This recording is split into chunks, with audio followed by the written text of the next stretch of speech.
എന്തുകൊണ്ടാണ് കൃപ നിൽക്കാത്തത്? കയ്യിരിപ്പ് കൊണ്ടാണ്.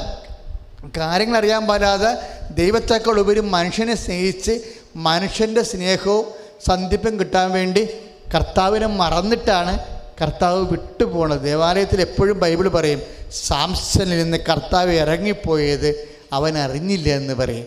ദലീലിലേക്ക് മനസ്സ് പങ്കുവെച്ച് കൊടുത്തപ്പോഴാണ് കർത്താവിൻ്റെ ആത്മാവ് ഇറങ്ങിപ്പോണത്. അപ്പോൾ കൃപയെ ആർജിക്കുന്നതിനെ പോലെ തന്നെ പ്രധാനപ്പെട്ട കാര്യമാണ് കൃപയിൽ നിലനിൽക്കുക.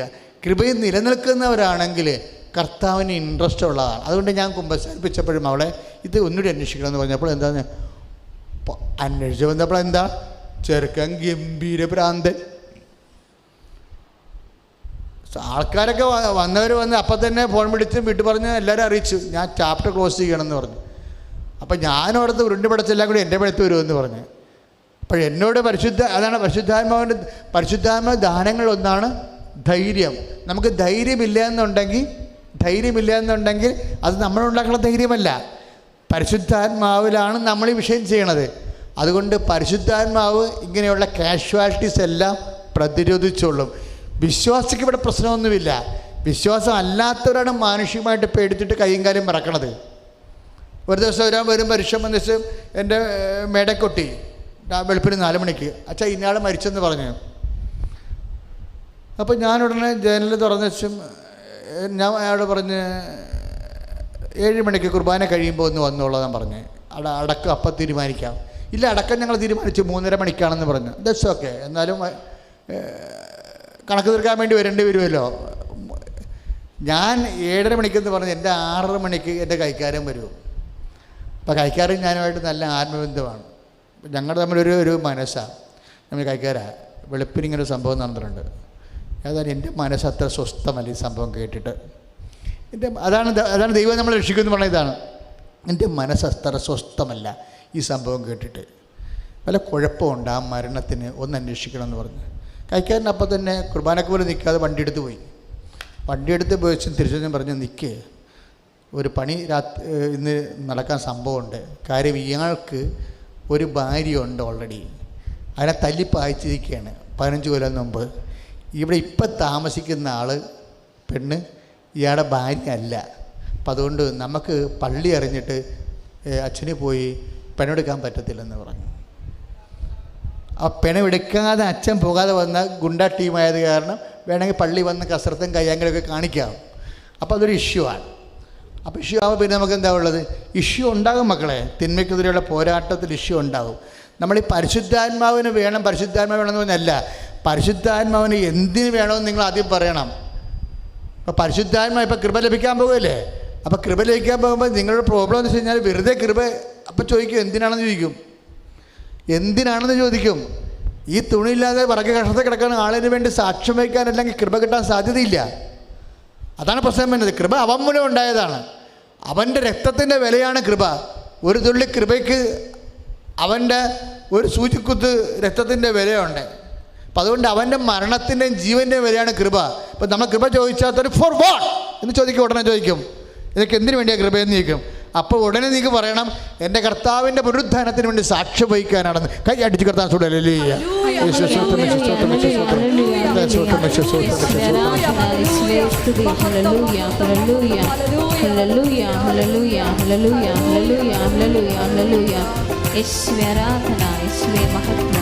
ഒന്ന് എഴുന്നേക്ക്.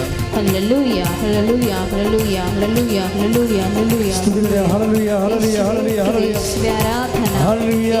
ഹല്ലേലൂയ ഹല്ലേലൂയ ഹല്ലേലൂയ ഹല്ലേലൂയ ഹല്ലേലൂയ ഹല്ലേലൂയ ഹല്ലേലൂയ ഹല്ലേലൂയ യേശുവേ ആരാധന. കൈകളടി സ്തുതിക്കട്ടെ. ഹല്ലേലൂയ ഹല്ലേലൂയ ഹല്ലേലൂയ ഹല്ലേലൂയ ഹല്ലേലൂയ യേശുവേ ആരാധന. ഹല്ലേലൂയ ഹല്ലേലൂയ ഹല്ലേലൂയ ഹല്ലേലൂയ ഹല്ലേലൂയ ഹല്ലേലൂയ ഹല്ലേലൂയ യേശുവേ സ്തുതി. യേശുവേ ആരാധന. യേശുവേ ആരാധന. ഹല്ലേലൂയ ഹല്ലേലൂയ ഹല്ലേലൂയ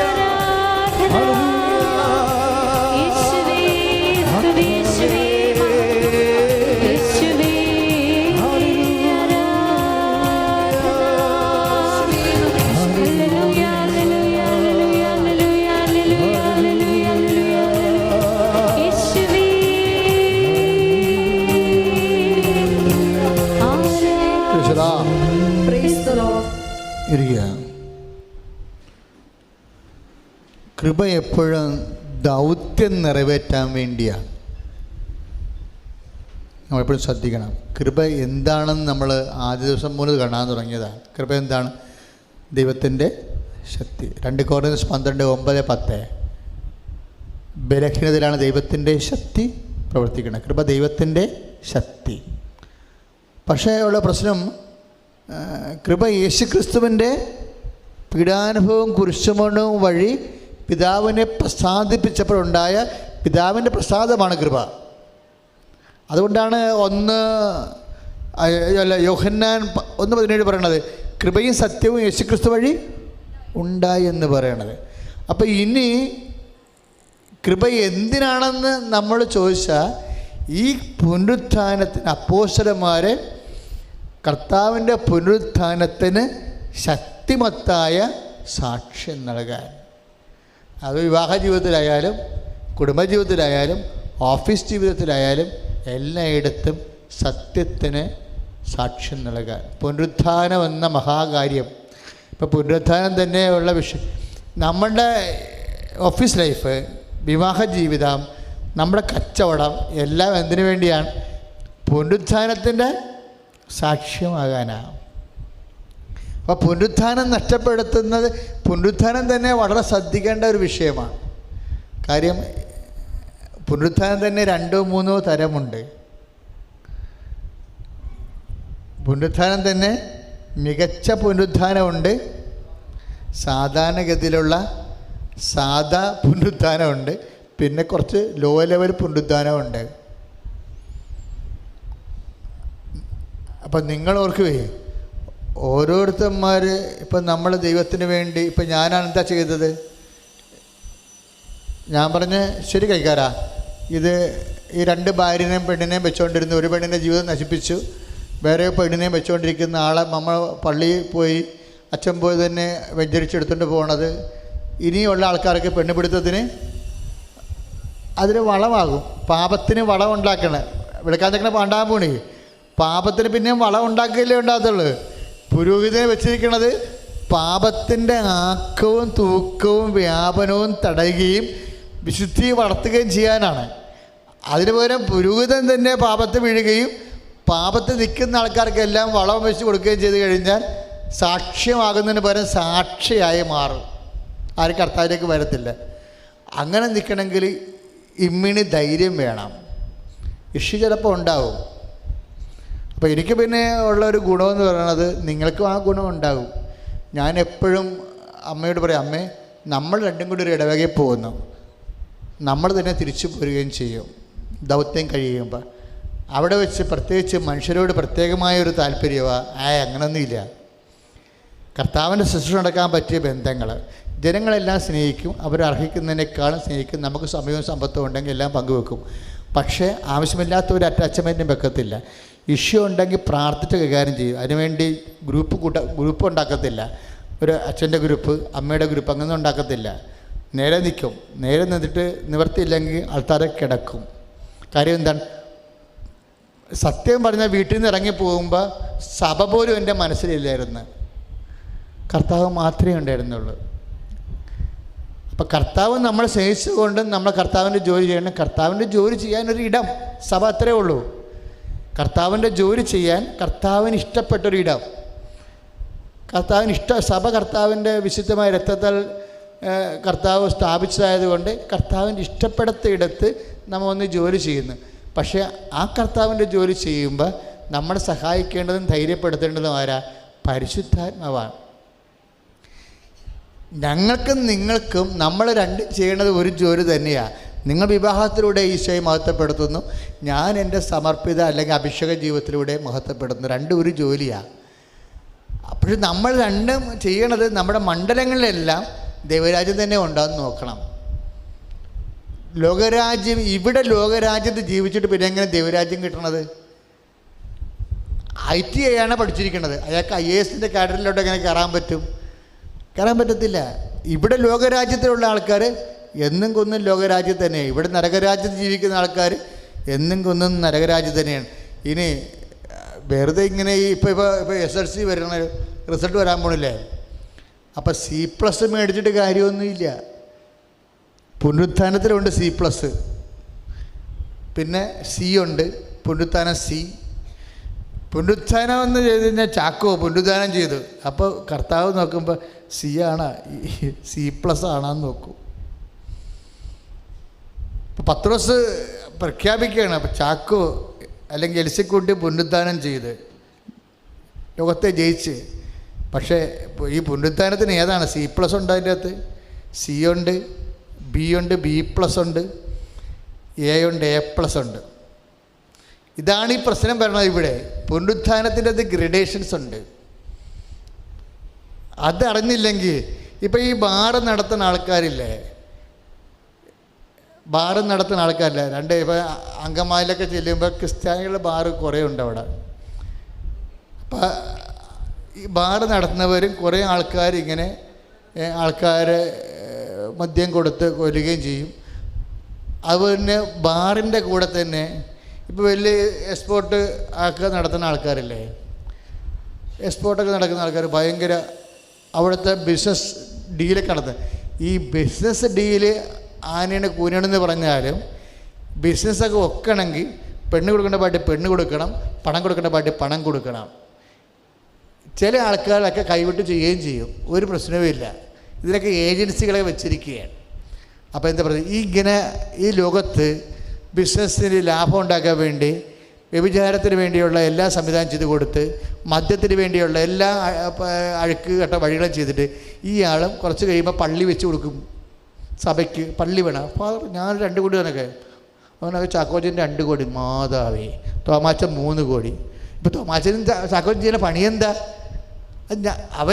അവരെപ്പോഴും സിമ്പിളങ്ങളായിട്ട് കുഴപ്പമില്ല നടക്കും. പക്ഷേ അവരുടെ പിണിയാളുകളെ കൊണ്ട് പണിയൊപ്പിച്ച് കൊടുക്കണതെല്ലാം ലോക പിശാച് പോലും ചെയ്യാത്ത പണികളെല്ലാം ചെയ്ത് കൂട്ടുകയാണ്. അപ്പോൾ എവരും കെട്ടിയെടുത്ത് സ്വർഗത്തിൽ ചെല്ലുമ്പോൾ എന്ത് വിചാരിക്കും? അവൻ പള്ളി പെടുന്നതാണെന്ന്. ചിലപ്പോൾ മെത്രാനച്ചനൊക്കെ ബാധ്യസ്ഥമാകുമല്ലോ. പള്ളി വെച്ച് കൊടുക്കുമ്പോൾ അവൻ്റെ മരിപ്പിന് വരേണ്ടത് ബാധ്യസ്ഥമായി മാറുമല്ലോ മെത്രാന്മാർക്കെല്ലാം. ഇവരെല്ലാം കെട്ടിയെടുത്ത് ഈ ആൾക്കാർക്ക് വരുമ്പോൾ പാപ്പട്ട വിചാരം ദൈവമേ, അവനെപ്പോലെ അടിച്ചുപൊളിച്ച് ചോദിച്ചാൽ 10 മെത്രാനും കിട്ടും, 5 മന്ത്രിമാരും കിട്ടും, പിന്നെ എന്താ കുഴപ്പം? പക്ഷേ കാര്യമുണ്ട്, ഈ ചാപ്റ്റർ സിമിത്തേരി വരെ ഈ സംഭവം ഉള്ളു. എന്ത് സ്വാധീനം വേണമെങ്കിലും സിമിത്തേരി വരെ ചെയ്യാൻ പറ്റും. സിമിത്തേരി കഴിഞ്ഞാൽ പിന്നെ ഫോർമാറ്റ് എല്ലാം മാറുകയും ആരുമില്ല, നോ ബഡി, ആരുമില്ല. ശരിക്കും അവിടെ ഒന്നും ആർക്കും സ്വാധീനിക്കാനുമില്ല. ഇവ നേടിയെടുത്ത കൃപയുടെ അടിസ്ഥാനത്തിലാണ്. അനുഗ്രഹമല്ല, അനുഗ്രഹത്തിന് ഒരു വിലയൊരു അനുഗ്രഹത്തിൻ്റെ കുഴപ്പം തന്നെ ചീഞ്ഞു പോകുന്നുള്ളതാണ്. നീ എന്തനുഗ്രഹം നേടിയെടുത്താലും ചീഞ്ഞു പോകും അത്, അല്ലെങ്കിൽ അതിൻ്റെ ക്ലാവ് പിടിക്കും, അല്ലെങ്കിൽ തുരുമ്പിച്ചു പോകും. കാര്യം അത് ഫിസിക്കലായതുകൊണ്ടാണ്. അതുകൊണ്ട് ബൈബിള് പറയും, മെച്ചപ്പെട്ട പുനരുത്ഥാനത്തിൽ നിന്ന് ലഭിക്കാൻ വേണ്ടി അവർ സഹനത്തിൽ നിന്ന് ഒഴിഞ്ഞു മാറാൻ കൂട്ടാക്കിയില്ല എന്ന് പറഞ്ഞ ബൈബിളുണ്ട്. അത് ഹെബ്രായർ ലേഖനമാണ്. ഹെബ്രായർ 11:35. ഹെബ്രായർ 11:35 വായിച്ചേ. ശ്രുതിക്കട്ടെ. ഹല്ലേലൂയ. മെച്ചപ്പെട്ട പുനരുദ്ധാനം പ്രാപിക്കാൻ വേണ്ടി പീഡയിൽ നിന്ന് രക്ഷപ്പെടാൻ അവർ കൂട്ടാക്കിയില്ല. Praise the Lord. ഇതാണ് സാധനം. ഇതിൻ്റെ കുഴപ്പം എന്തറിയാമോ? ചില ഭയങ്കരമായ ദൈവികമായ സത്യങ്ങളെ ഇങ്ങനെ ഒന്ന് കാണിക്കുകയുള്ളൂ, മൊത്തം എഴുതി വെക്കത്തില്ല. അവിടെ ഇങ്ങനെ ഗ്ലിംസ് കാണിച്ചു കളയും. അത് ഈശോ പറഞ്ഞിട്ടുണ്ട്, നിഗൂഢമായിരിക്കുമെന്ന്. സത്യങ്ങൾ, പരമാവധി മർമ്മസത്യങ്ങൾ, ബൈബിളിലെ മർമ്മസത്യങ്ങളെല്ലാം സിംഗിൾ ടൈം ആയിരിക്കും. 2 പ്രാവശ്യം പറയത്തില്ല, ഒറ്റ പ്രാവശ്യം പറയും. ഇപ്പം എന്താ പറയണത്? മെച്ചപ്പെട്ട പുനരുത്ഥാനം എന്ന് പറയുമ്പോൾ അതിൻ്റെ അർത്ഥം എന്താ? മെച്ചമില്ലാത്ത പുനരുത്ഥാനമുണ്ടെന്ന്. ഒരപ്പച്ചനോട് പറഞ്ഞു, എൻ്റെ അച്ഛാ 60 കൊല്ലമായി ഞാനും ഭാര്യയും കൊണ്ട് ജീവിക്കുകയാണ്, ഞങ്ങൾ തമ്മിൽ ശാരീരികമായ ബന്ധമില്ല. ഇന്നലെ അവൾ എന്നോട് ഞാൻ പറഞ്ഞു എൻ്റെ കൂടെ ഒന്ന് കിടക്കുമെന്ന് പറഞ്ഞു. കാര്യം എനിക്ക് തലക്ക് വൈകുന്നേരം ആയപ്പോൾ തലക്ക് പാറ്റലേ. പക്ഷെ അവൾ കൂട്ടാക്കിയില്ല. ഞാൻ താഴെ വീണ്, ഒരു വെളുപ്പിന് 3 മണിക്ക് താഴെ വീണ് ബോധമില്ലാതെ. അവിടെ കിടന്ന് മൂത്രം പോയി. 7:30 മണിക്ക് ഞാൻ ബോധമില്ല കിടന്നപ്പോൾ എൻ്റെ മകനാ വന്ന് എന്നെ വിളിച്ചത്. അപ്പോൾ എനിക്ക് അവളോട് ഭയങ്കര നിരാശ ആയിരിച്ചു. അതുകൊണ്ട് ഞാൻ അച്ഛനെ വിളിപ്പിച്ചത്. ഞാൻ പറഞ്ഞു, എന്താ? അല്ല, എനിക്ക് കർത്താവിനെ സ്വീകരിക്കണം, എല്ലാ ദിവസവും ഞാൻ കർത്താവിനെ സ്വീകരിക്കേണ്ടതാണ്. അപ്പോൾ ഇവളിങ്ങനെ കാണിച്ച കാരണം എനിക്ക് അവളോട് ഭയങ്കര നിരാശയും ദേഷ്യവും. അപ്പം നിരാശ വെച്ചുകൊണ്ട് ഈശോനെ സ്വീകരിക്കാൻ പറ്റത്തില്ല. അച്ഛനോട് പറഞ്ഞു കഴിഞ്ഞാൽ പിന്നെ അതായത് ഞാനത് ക്ഷമിച്ചോളാം, എൻ്റെ നിരാശ മാറും, ദേഷ്യവും മാറും. അപ്പോൾ അവിടെ നിൽക്കണ്ട, അച്ഛൻ സംസാരിക്കേണ്ട കാര്യമില്ല. കാര്യം സംസാരിച്ചാൽ പിന്നെ അതൊരു പിന്നെയും നിരാശയും പ്രയാസവും ഉണ്ടാകും. അപ്പോൾ ഞാൻ ചോദിച്ചാൽ അപ്പച്ച 60 കൊല്ലമായിട്ട് പിന്നെ എന്നാ പറ്റി? അതൊക്കെ ഒരു കഥയാണ് വെച്ചാൽ. പിന്നെ പറഞ്ഞാൽ അവൾക്ക് പെറ്റ് കഴിഞ്ഞപ്പോൾ പിന്നെ ഫെർട്ടിലിറ്റി ആയിപ്പോയി. കാര്യം നല്ല വിദ്യാഭ്യാസമുള്ള ആളാണ്, പൈസ 80 ഉണ്ട് ഞാൻ കാണുമ്പോൾ. പക്ഷെ ബാങ്ക് മാനേജറായിട്ട് റിട്ടയർ ചെയ്ത ആളാണ്. ഇപ്പോൾ ഫ്രിജിഡിറ്റി ആയിപ്പോയി എന്ന് പറഞ്ഞു. എന്നുവെച്ചാൽ ലൈംഗിക മരവിപ്പാണ്, തൊട്ട് കഴിഞ്ഞാൽ അടിക്കും, സിവിയറാണ്. ചിലക്ക് തൊട്ടാൽ കുഴപ്പമില്ല, ചില ലൈംഗിക മരവിപ്പുള്ളവർക്ക് തൊട്ടാൽ പ്രശ്നമില്ല. പക്ഷേ ഇതങ്ങനെ തൊട്ടാൽ അപ്പോൾ വയലൻ്റ് ആകും, ഭയങ്കര സിവിയർ സെക്സ്വൽ ഫ്രിജിഡിറ്റിയാണ്. അപ്പോൾ എനിക്ക് വേണമെങ്കിൽ ഉപേക്ഷിക്കാമായിരുന്നു ഈ വിഷയം പറഞ്ഞുകൊണ്ട്. ഞാൻ കർത്താവിനെ പ്രതി എടുത്ത അച്ഛൻ്റെ പള്ളിയിലെ കുരിശുരൂപം ഞാൻ കൊടുത്തതാണ്. അതിൻ്റെ ആ അച്ഛൻ്റെ പള്ളിയിലെ കുരിശുരൂപം ഞാൻ കൊടുത്തതാണെന്ന് പറയുമ്പോൾ എന്നെ അറിയാവാ, എൻ്റെ ജീവിതമാണ് ഞാൻ കൊടുത്തതെന്നാണ് പറഞ്ഞിരിക്കണത്. കർത്താവിനെ പ്രതി മെച്ചപ്പെട്ട പുനരുത്ഥാനം അങ്ങനെയാണ് വരണത്. എനിക്ക് ഈശോനെ, ഞാൻ നിങ്ങളോട് നേരത്തെ പറഞ്ഞില്ലേ, ഞാൻ ഈശോനെ കാണുമ്പോൾ ആദ്യം നന്ദി പറയാൻ പോണത് കുമ്പസാരം സ്ഥാപിച്ചതിനാണ്. അതുപോലെ സൂപ്പർ കൂദാശ, അതിനേക്കാൾ വെടിക്കെട്ടാണ് കുർബാന. അതിനെക്കുറിച്ച് പറയാൻ എനിക്ക് അറിയത്തില്ല, പറഞ്ഞാൽ ഒക്കത്തില്ല, ഭയങ്കരമാണ്. വല്ലാത്ത രീതിയിൽ ഭ്രാന്തമായിട്ട് കുർബാന ഭയങ്കരമാണ്. കാര്യം ഇങ്ങനെ ഈ തിരുവോസ്തിയിൽ ഈ ആളം മുഴുവൻ അതിൻ്റെ അകത്ത് ഒതുക്കി അത് നമ്മുടെ ഉള്ളിലോട്ട് തന്ന് അത് ആത്മാവിലേക്ക് കയറി നിത്യതയിലെ പ്രകാശമായി ജീവൻ്റെ അപ്പമായി തന്നെ സംലഭ്യമാക്കുന്ന എല്ലാ കാലങ്ങളിലും എല്ലാ ദേശങ്ങളിലുമുള്ള ജനകോടികൾക്കും ജന്മാന്തരങ്ങൾക്കും തൻ്റെ സാന്നിധ്യം പകരുന്ന ആ ഭൗമമായ ആ ലൗകികമായ ദൈവിക ബുദ്ധി, അതാണ് കുർബാന. ശ്രുതിയുടെ ഹല്ലേലൂയ, വിശ്വസ്തം വിശ്വസ്തം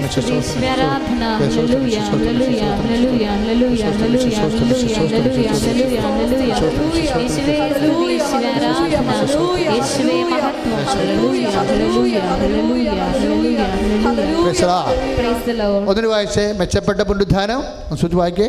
മെച്ചപ്പെട്ട പുനരുത്ഥാനം പ്രാപിക്കുവാൻ വേണ്ടി പീഡയിൽ നിന്ന് രക്ഷപ്പെടാൻ അവർ കൂട്ടാക്കിയില്ല. ഒന്ന് പറഞ്ഞേ, ഒന്ന് ഏറ്റു പറഞ്ഞേ. മെച്ചപ്പെട്ട പുനരുത്ഥാനം പ്രാപിക്കുമെന്ന ചിന്തയാൽ പീഡയിൽ നിന്ന് ഒഴിഞ്ഞു മാറാൻ അവർ കൂട്ടാക്കിയില്ല.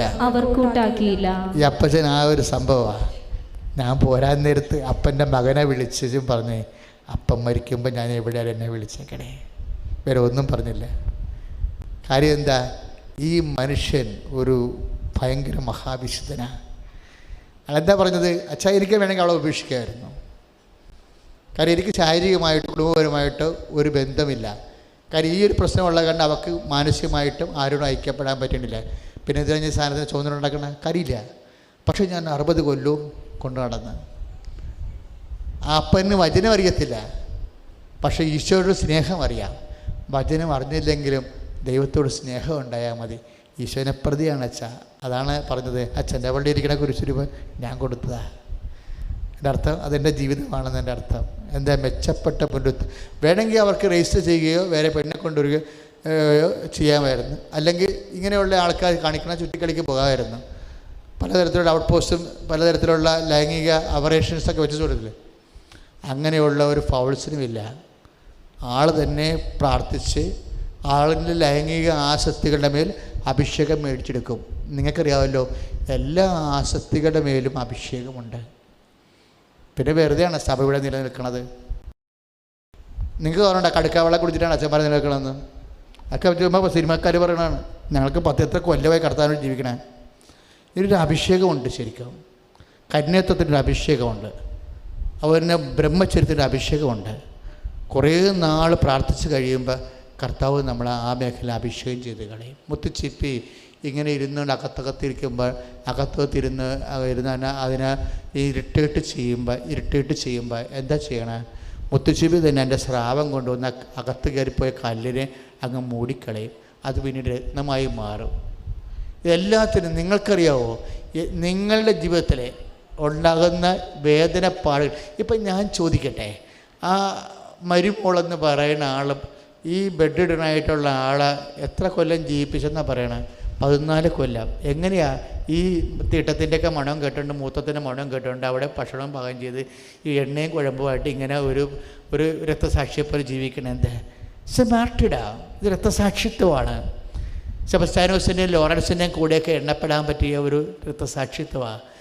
ഞാൻ ഈശോനോട് പറയുമ്പോൾ, നിങ്ങളോട് ഞാൻ പറഞ്ഞില്ലേ, ഒന്നാമത്തെ കാര്യത്തിൽ ഞാൻ കുമ്പസാരത്തിന് നന്ദി പറയും, കുർബാനയെക്കുറിച്ച് നന്ദി പറയണില്ല, പറയാൻ പറ്റത്തില്ല, മനുഷ്യന് പറ്റണ കാര്യമല്ലത്. പക്ഷെ വേറെ ഒന്നിനും നന്ദി പറയും. ഈ സ്ക്രാപ്പെല്ലാം എടുത്തുകൊണ്ട് ഇവൻ സബ്ലിമേറ്റ് ചെയ്തത് ജീസസിൻ്റെ വല്ലാത്തൊരു കോൺട്രിബ്യൂഷനായിപ്പോയി. കാര്യം മനുഷ്യൻ്റെ വേദന എടുത്തിട്ട് ഇവൻ അതിനെ മഹത്വമാക്കി കളഞ്ഞു. അതാണ് ചിന്തിച്ചിട്ടൊരു പിടിയും കിട്ടാത്ത രണ്ടാമത്തെ കാര്യം. ഇനി ഇവിടെ ആർക്ക് വേണമെങ്കിലും വേദന എടുക്കാമല്ലോ, വേദന അനുഭവിക്കാമല്ലോ, ആർക്ക് വേണമെങ്കിലും എന്ത് കുരിശെടുക്കാമല്ലോ, ഞാൻ ഇവിടെ ധ്യാനത്തിന് വരുന്ന ഒരു നേഴ്സ് ഒരിക്കൽ എന്നെ വിളിച്ച് പറഞ്ഞു, ഫാദർ ഞാൻ ഫെഡപ്പായെന്ന് പറഞ്ഞു. അയാളുടെ ഭർത്താവ് ഇന്നലെ ഇവിടെ വന്നിട്ടുണ്ടായിരുന്നു. ഞങ്ങളുടെ കാപ്പിയൊക്കെ കൊടുത്ത് സന്തോഷിപ്പിച്ചാൽ വിട്ടത്. വൈകുന്നേരം തിരക്കായിരുന്നു. അപ്പോൾ അദ്ദേഹം ആലപ്പുഴ പോയ സമയത്ത് ജസ്റ്റ് ഒന്ന് കയറിയതാണ്. ഞാൻ പിന്നെ കാപ്പി കുടിച്ചിട്ട് പോയാന്ന് പറഞ്ഞു. അങ്ങനെ പറഞ്ഞ് വിട്ട്. അപ്പോൾ അയാളുടെ വൈഫ് നേഴ്സാണ്. അവരിവിടെ വരും, അവരുടെ പ്രാർത്ഥനയ്ക്ക് വരും, വടക്കം പറവൂരുള്ള. അപ്പോൾ ഒരു ദിവസം ഇവളെന്നെ വിളിച്ചില്ല, ഒരു സന്ധ്യയായപ്പോൾ വിളിച്ചു. എന്നോട് പറഞ്ഞു, ഞാൻ ഫെഡപ്പാണ് കേട്ടാന്ന് പറഞ്ഞു. ഞാൻ ഫെഡപ്പായി, എനിക്ക് മതി, ജീവിതം നിർത്തി, ഞാൻ എന്ത് ചെയ്യും, ജീവിതം നിർത്തി നിരാശയല്ല, എനിക്ക് മുന്നോട്ട് പോകാൻ പറ്റണില്ല എന്ന് പറഞ്ഞു. എന്താ പ്രശ്നത്തെ? ആടെ രാവിലെ എഴുതിട്ട് ആശുപത്രി ഗവൺമെൻറ്റിൽ പോണ കാരണം രാവിലെ പോകണം, അവിടെയൊക്കെ മാർഗ്ഗമൊന്നുമില്ല, എല്ലാം ഇങ്ങനെ പഞ്ചിങ് അല്ലേ. അത് കാരണം രാവിലെ എഴുന്നേറ്റ് ഈ കുഞ്ഞ് ഒരു കൊച്ചുണ്ട്. ആ ഒരു കൊച്ചിന് ഓട്ടിസമാണ്, പണ്ടാര ഓട്ടിസമാണ്. അത് നമ്മളെ സഹിക്കത്തില്ല. ഒരാഴ്ച ആ കൊച്ചിൻ്റെ കൂടെ നമ്മൾ ജീവിച്ചാൽ നമ്മൾ വിശുദ്ധനായി പോകും. കാര്യം അവൻ വന്നിട്ട് എൻ്റെ മുറി വന്നിട്ടുണ്ടായിരുന്നവൻ. അവൻ അധികം കാര്യമൊന്നും ചെയ്തില്ല, എൻ്റെ അലമാരിയെ കൂടി കയറി, മൊത്തം അവനും അലമാരിയും കൂടി വീണ്. ഞാൻ ഓടി നിൻ്റെ ദൈവം എന്ന് പറഞ്ഞാൽ കട്ടിച്ച് കൊച്ചിന് രക്ഷ, കൊച്ചത്തുകൊണ്ടാണ് അവിടെ ചെയ്ത്. രണ്ടാമത്തെ കാര്യം എടുത്ത് അവിടുത്തെ അലമാരി ഒരു മരത്തിൻ്റെ ആന ഉണ്ടായിരുന്നു. അതെടുക്കാൻ വേണ്ടി മരത്തിൻ്റെ ഒരു ആന ഇരിപ്പുണ്ടായിരുന്നു. അതെടുക്കാൻ വേണ്ടി അവൻ കയറിയത് തന്നെയല്ല, അവസാനം ആ ആനയെ അവൻ എടുത്തിച്ച് ആ ആനയെ തന്നെ അവൻ തലക്കിട്ടടിച്ച്. അപ്പം ഞാനിവിടുത്തെ 5 മിനിറ്റ് കൊണ്ട് തന്നെ എൻ്റെ മുറി ഒരുതരം പ്രാന്ത ആലയമായി മാറി. അപ്പം ഞാൻ ദൈവമേ, ഇതിനെക്കൊണ്ട് 5 ദിവസം താമസിച്ച എങ്ങനെ ജീവിക്കും ഓട്ടിസം? അപ്പോൾ അതിൻ്റെ ഇടയ്ക്ക് ആണ് ആശുപത്രി പോക്ക്. തിരിച്ചു വരുമ്പോൾ നഴ്സുമാരുടെ കാര്യം അറിയാമല്ലോ, നമുക്ക് തന്നെ ആശുപത്രി പോയി നിന്ന് കഴിഞ്ഞാൽ എങ്ങനെയെങ്കിലും തലകൂരിയാൽ മതി. കാര്യം പഴുപ്പും മണവും ഗന്ധവും എല്ലാ തരത്തിലും ഒരു ഭയങ്കര. പിന്നെ ചില ആൾക്കാർക്ക് ഭയങ്കര അഭിഷേകമാണ് അവിടെ നിൽക്കാൻ. ചില നഴ്സുമാർ വളരെ ക്ഷമയോടെ, കാര്യം രോഗിയെ നമുക്ക് ഏറ്റവും പെട്ടെന്ന് വിശുദ്ധനാകാൻ നല്ലത് രോഗികളുമായിട്ട് ജീവിക്കുന്നതാണ്. കാര്യം രോഗിക്ക് ഒന്നും മുതലാകത്തില്ല. ഇപ്പം നിങ്ങളൊക്കെ സിമ്പിളന്മാർ, ഞാൻ സിമ്പിളന്മാരിക്കണേ, ഒരു പനി വന്ന് നോക്കട്ടെ, അല്ലെങ്കിൽ നല്ലൊരു രോഗം, ഒരു അസ്ഥിയോ ഒടിയോ വല്ലതും ചെയ്ത് നോക്കട്ടെ, നമ്മുടെ കൂടെ നിൽക്കുന്ന ബൈസ്റ്റാൻഡർ, അവർ ഉണക്കവുമില്ല, ഊണുമില്ല, ഭക്ഷണമില്ലാതെ നമുക്ക് ഈ മരുന്നും ഭക്ഷണവും നമ്മളെല്ലാം തരുന്ന്, നമ്മൾ നേരെ കിടത്തുന്നു, ചരിച്ച് കിടത്തുന്നു, അരയണി വെക്കുന്നു, എല്ലാം നോക്കി. ഒരിക്കലും അവരെന്തെല്ലാം അവർ ചെയ്യാവുന്നതിൻ്റെ മാക്സിമം ചെയ്യുന്നുണ്ട്, പക്ഷെ നമുക്കത് ഫീൽ ചെയ്യത്തില്ല. എന്താ കാര്യം? നമുക്ക് അതിനേക്കാൾ ഇരട്ടി വേദനയാണ്. ഇരട്ടി വേദന കൊണ്ടാണ് നമുക്ക്. അപ്പോൾ നമ്മളൊരു താങ്ക്സ് പോലും ചില സമയത്ത് പറയാൻ പറ്റത്തില്ല. കാര്യം നമുക്കൊന്നും ഫീൽ ചെയ്യണില്ലല്ലോ. നമുക്ക് ഭക്ഷണം കഴിക്കാൻ പറ്റില്ല, മരുന്നാണെങ്കിൽ കടിച്ചിട്ട് ഗ്യാസ് കയറി തല പുകഞ്ഞിട്ട് അങ്ങനെ ശരീരത്തിൻ്റെ വേദന വേറെ. ഇങ്ങനെ കുറേ പ്രശ്നമുള്ള കാരണം ഈ നേഴ്സുമാരുടെ എപ്പോഴും ആവലാതിയും അരിശവും ദേഷ്യവും അല്ലാതെ അവർക്കൊന്നും കിട്ടണില്ല. ഇതെല്ലാം കഴിഞ്ഞ് തലയും കറങ്ങി നിന്നൊക്കെ തിന്നുന്ന ആൾക്കാരുണ്ട്. 3 മണിക്ക് ഭക്ഷണമൊക്കെ നിന്ന് 2 പിടി വാരി തിന്നുന്ന ആൾക്കാരൊക്കെ ഉണ്ട്. അപ്പോൾ ഞാൻ ഈ നേഴ്സുമാരെ കാണുമ്പോൾ പറഞ്ഞാൽ മര്യാദയ്ക്ക് ഭക്ഷണം കഴിക്കട്ടാ, തടി പോയാൽ പോയത് തന്നെ എന്ന് പറയും. കാര്യം ഇവരുടെ രീതി നമുക്കറിയാമല്ലോ. അത് കുറച്ച് കഴിയുമ്പോൾ രാത്രി സന്ധ്യയൊക്കെ ചെല്ലുമ്പോഴുണ്ട് ഇതെല്ലാം കറങ്ങി തിരിഞ്ഞെല്ലാം കഴിഞ്ഞ് ഒടിഞ്ഞു മടങ്ങി ഒരു പാകണ്ട കിടക്കാമെന്നും പറഞ്ഞ് സന്ധ്യയ്ക്ക് ചെല്ലുമ്പോൾ വേറെ ഭക്ഷണം ഉണ്ടാക്കണം. നമ്മൾ പാകണ്ടാന്ന് കിടക്കാമെന്ന് പറഞ്ഞ് ചെല്ലുമ്പോൾ നമ്മൾ വന്നിട്ട് അരി വെക്കാൻ വേണ്ടിയിരിക്കും അമ്മായിയമ്മ ഇരിക്കണത്. അരി പോലും കഴുകി കാണത്തില്ല, നമ്മൾ പോയി അരി വെക്കണം. കാര്യം അമ്മായിയമ്മ നോക്കുമ്പോൾ അവർക്ക് സ്റ്റവും കാര്യങ്ങളൊക്കെ എടുത്തും ഗ്യാസൊക്കെ എടുത്തിട്ട് നമ്മളാണെങ്കിൽ പരിപാടി ചെയ്യണ കാരണം അവർ വിചാരിച്ചു, മോളെ ഞാൻ മറ്റു ഉടുപ്പൊക്കെ ഒന്ന് അലക്കിയിട്ടുണ്ട്, അരിയൊന്നും അടുക്കള കയറിയിട്ടില്ലെന്ന് പറയാം. അപ്പം നമുക്ക് അവർ പറഞ്ഞാൽ ശരിയാണ്. അവർ പറഞ്ഞാൽ അവർ ചെയ്യണേക്കാൾ എളുപ്പം നമുക്ക് ചെയ്യാവുന്നതുകൊണ്ട് 10 മിനിറ്റ് 20 മിനിറ്റ് കൊണ്ട് നമ്മുടെ കാര്യം തീരും. അതുകൊണ്ടാണ് അവരങ്ങനെ പറയണത്. ചിലക്കത് മനസ്സിലാവത്തില്ല. പിന്നെ പെണ്ണുമ്പിള്ള ഇരിക്കുന്നത് കിളവി, അങ്ങനൊന്നും പറയേണ്ട കാര്യമില്ല. അതൊന്നും പറയരുത്. നിങ്ങൾ ഒന്നും മിണ്ടരുത്, മിണ്ടാണ്ട് ജീവിക്കണം. അത് ഇവിടെ അമ്മയുടെ അടുത്ത് പോകുമ്പോൾ നിങ്ങൾ അങ്ങനെ ചെയ്യണം. കാര്യം പിണ്ടിയിട്ട് കാര്യമില്ല, നിങ്ങൾക്ക് തന്നെ അറിയാം. നിങ്ങൾ ഇത്രയും കാര്യം മിണ്ടിയില്ലേ ഓരോ കാര്യത്തിൽ, എന്തുണ്ടായി? ഒന്നും ഉണ്ടാകുന്നില്ല. വെറുതെ മിണ്ടാവുന്നില്ല, ഉള്ള എനർജി കൂടി കളയാവുന്നില്ല, ഒരു പ്രയോജനമില്ല. അമ്മയ്ക്കതറിയാവുന്നില്ല. അമ്മയെല്ലാം ഹൃദയത്തിൽ സംഗ്രഹിക്കേ ഉള്ളൂ. അതേക്കുറിച്ച് ധ്യാനിക്കുമ്പോൾ കുരിശിനെ കൂടെ കൂട്ടി വെക്കും, അത്രേ ഉള്ളൂ. വേറെ ഒന്നും ചെയ്യത്തില്ല. മിണ്ടാണ്ടിരിക്കണമെന്ന് നിസ്സാര കാര്യമല്ലേ? രക്ഷാകരമായ കൃപ നമ്മളിലേക്ക് അപ്ലോഡ് ചെയ്യുന്ന ഏറ്റവും വലിയ ടെക്നിക്കാണ് മിണ്ടാണ്ടിരിക്കുന്നത്. കാര്യം എന്താണ്? ഹൈ ടെമ്പർ ടെൻഷൻ കൂടുമ്പോൾ പ്രത്യേകിച്ച് ഇത്തിരി നമുക്കിപ്പോൾ ചിന്തിക്കാനാവാത്ത കുറേ ഭാരം വരത്തില്ലേ? കുടുംബത്തിൽ നിന്നായാലും കൂട്ടത്തിൽ നിന്നായാലും. ചില സമയത്ത് എല്ലായിടത്തു നിന്നും ഷോർട്ടാകണം കാണാം. ഓഫീസിൽ ഷോർട്ടാകും, കുടുംബത്തിൽ ഷോർട്ടാകും, അപ്പോൾ ഭർത്താവിൻ്റെ ഷോർട്ടാകും, എല്ലാം കൂടി. അല്ലെങ്കിൽ ഭാര്യയുടെ ഷോർട്ടാകും, എല്ലാം കൂടി അവസാനം നമുക്ക് ചത്താൽ മതിയായിരുന്നു, വല്ലയിടത്ത് ഇറങ്ങി പോയാൽ മതിയായിരുന്നു എന്നൊക്കെ പറയും. ഈ ടൈമില്ലേ, ഈ ടൈം നല്ല ടൈമാണ്, സൂപ്പർ ടൈമാണ്. ഈ ടൈം വരുമ്പോൾ അമ്മ എന്ത് ചെയ്യും? ഈശോയും അമ്മയുമാണ് നമ്മളത് പഠിപ്പിക്കുന്നത്. മക്കളെ, ഇങ്ങനെ ഹൈ ടെമ്പർ സൊല്യൂഷൻസ് വരുമ്പോൾ എന്താണ്, ഹൈ ടെമ്പർ ടെൻഷൻ വരുമ്പോൾ എന്താ സൊല്യൂഷൻ? അപ്പോൾ ഈശോ പറയും, എന്നെക്കുറിച്ച് പരിശുദ്ധാത്മാവ് നേരത്തെ പറഞ്ഞിട്ടുണ്ട്, അതോ ഞാനത് പറയേണ്ട കാര്യമില്ല. നിന്നെക്കുറിച്ച് പരിശുദ്ധാത്മാവ് എന്നാ പറഞ്ഞ ഈശോ?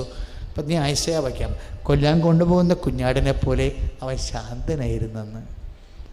കാര്യം ഹെറോദ്യസുണ്ട്, പിലാത്തോസുണ്ട്, എന്നാൽ അവർ അന്യന്മാരാണെന്ന് വിചാരിക്കാം. കൂടെ നിൽക്കുന്ന പത്രോസിന് നമ്മൾ എന്ത് ചെയ്യും? പത്രോസ് നമ്മൾ പറഞ്ഞതല്ല, അവനോട് പറഞ്ഞതാണേ, ആരെല്ലാം നിനക്ക് ഉപേക്ഷിച്ചാലും ഞാൻ ഉപേക്ഷിക്കത്തില്ല. എന്നാൽ പണ്ടാരം നീ അതുമാത്രം പറ, കുറച്ചുകൂടി കൂട്ടി പറഞ്ഞ്, നിനക്ക് വേണ്ടി മരിക്കാൻ വരെ ഞാൻ തയ്യാറാകും. അവരാണെങ്കിൽ പൊറോട്ടയിൽ നിന്നുകൊണ്ട് അമ്പക്ക ഇവിടെ നമ്മൾ കിടക്കണ എവിടെ? ഗെത്സെമനിയിൽ. അപ്പോൾ ഇത് നോക്കിയിട്ട് ഈ കൂടെ നിൽക്കണവൻ ആരാണ്, പുറത്തുള്ളവൻ ആരാണ്? പിലാത്തോസിനും പത്രോസിനും ഒക്കെ ഒരു വില. ചില സമയത്ത് അങ്ങനെ പോവേ. സ്വന്തം മകനും നമ്മൾ ആക്രമിക്കാൻ നിൽക്കുന്ന അയൽവാസിക്കും ഒരേ പ്രവർത്തനം ചെയ്യുന്ന സമയമുണ്ടാവും. സ്വന്തം മകനും നമ്മളെ കൊല്ലാൻ നിൽക്കുന്ന അയൽവാസിയും നമുക്കൊരുപോലെ ഫീൽ ചെയ്യുന്ന സമയങ്ങളുണ്ടാവും. You must feel it. പത്രോസിനും പിലാത്തോസിനും, മുത്തിക്കൊടുത്ത യൂദാസിനും, തള്ളിപ്പറഞ്ഞ പത്രോസിനും ഒരേ റാങ്ക്. പിന്നെ ഈശോയുടെ ആരാണ്? ഈശോക്ക് ആരുമില്ല. ഈശോ പറയും, എന്നിട്ട് ഒരു വീമ്പടിച്ചതിന് പണി കിട്ടിയ ആളിനെ പരിശുദ്ധാനും ഇടയ്ക്ക് പറയുവേ, എല്ലാവരും ഇട്ടച്ചും പോടാ,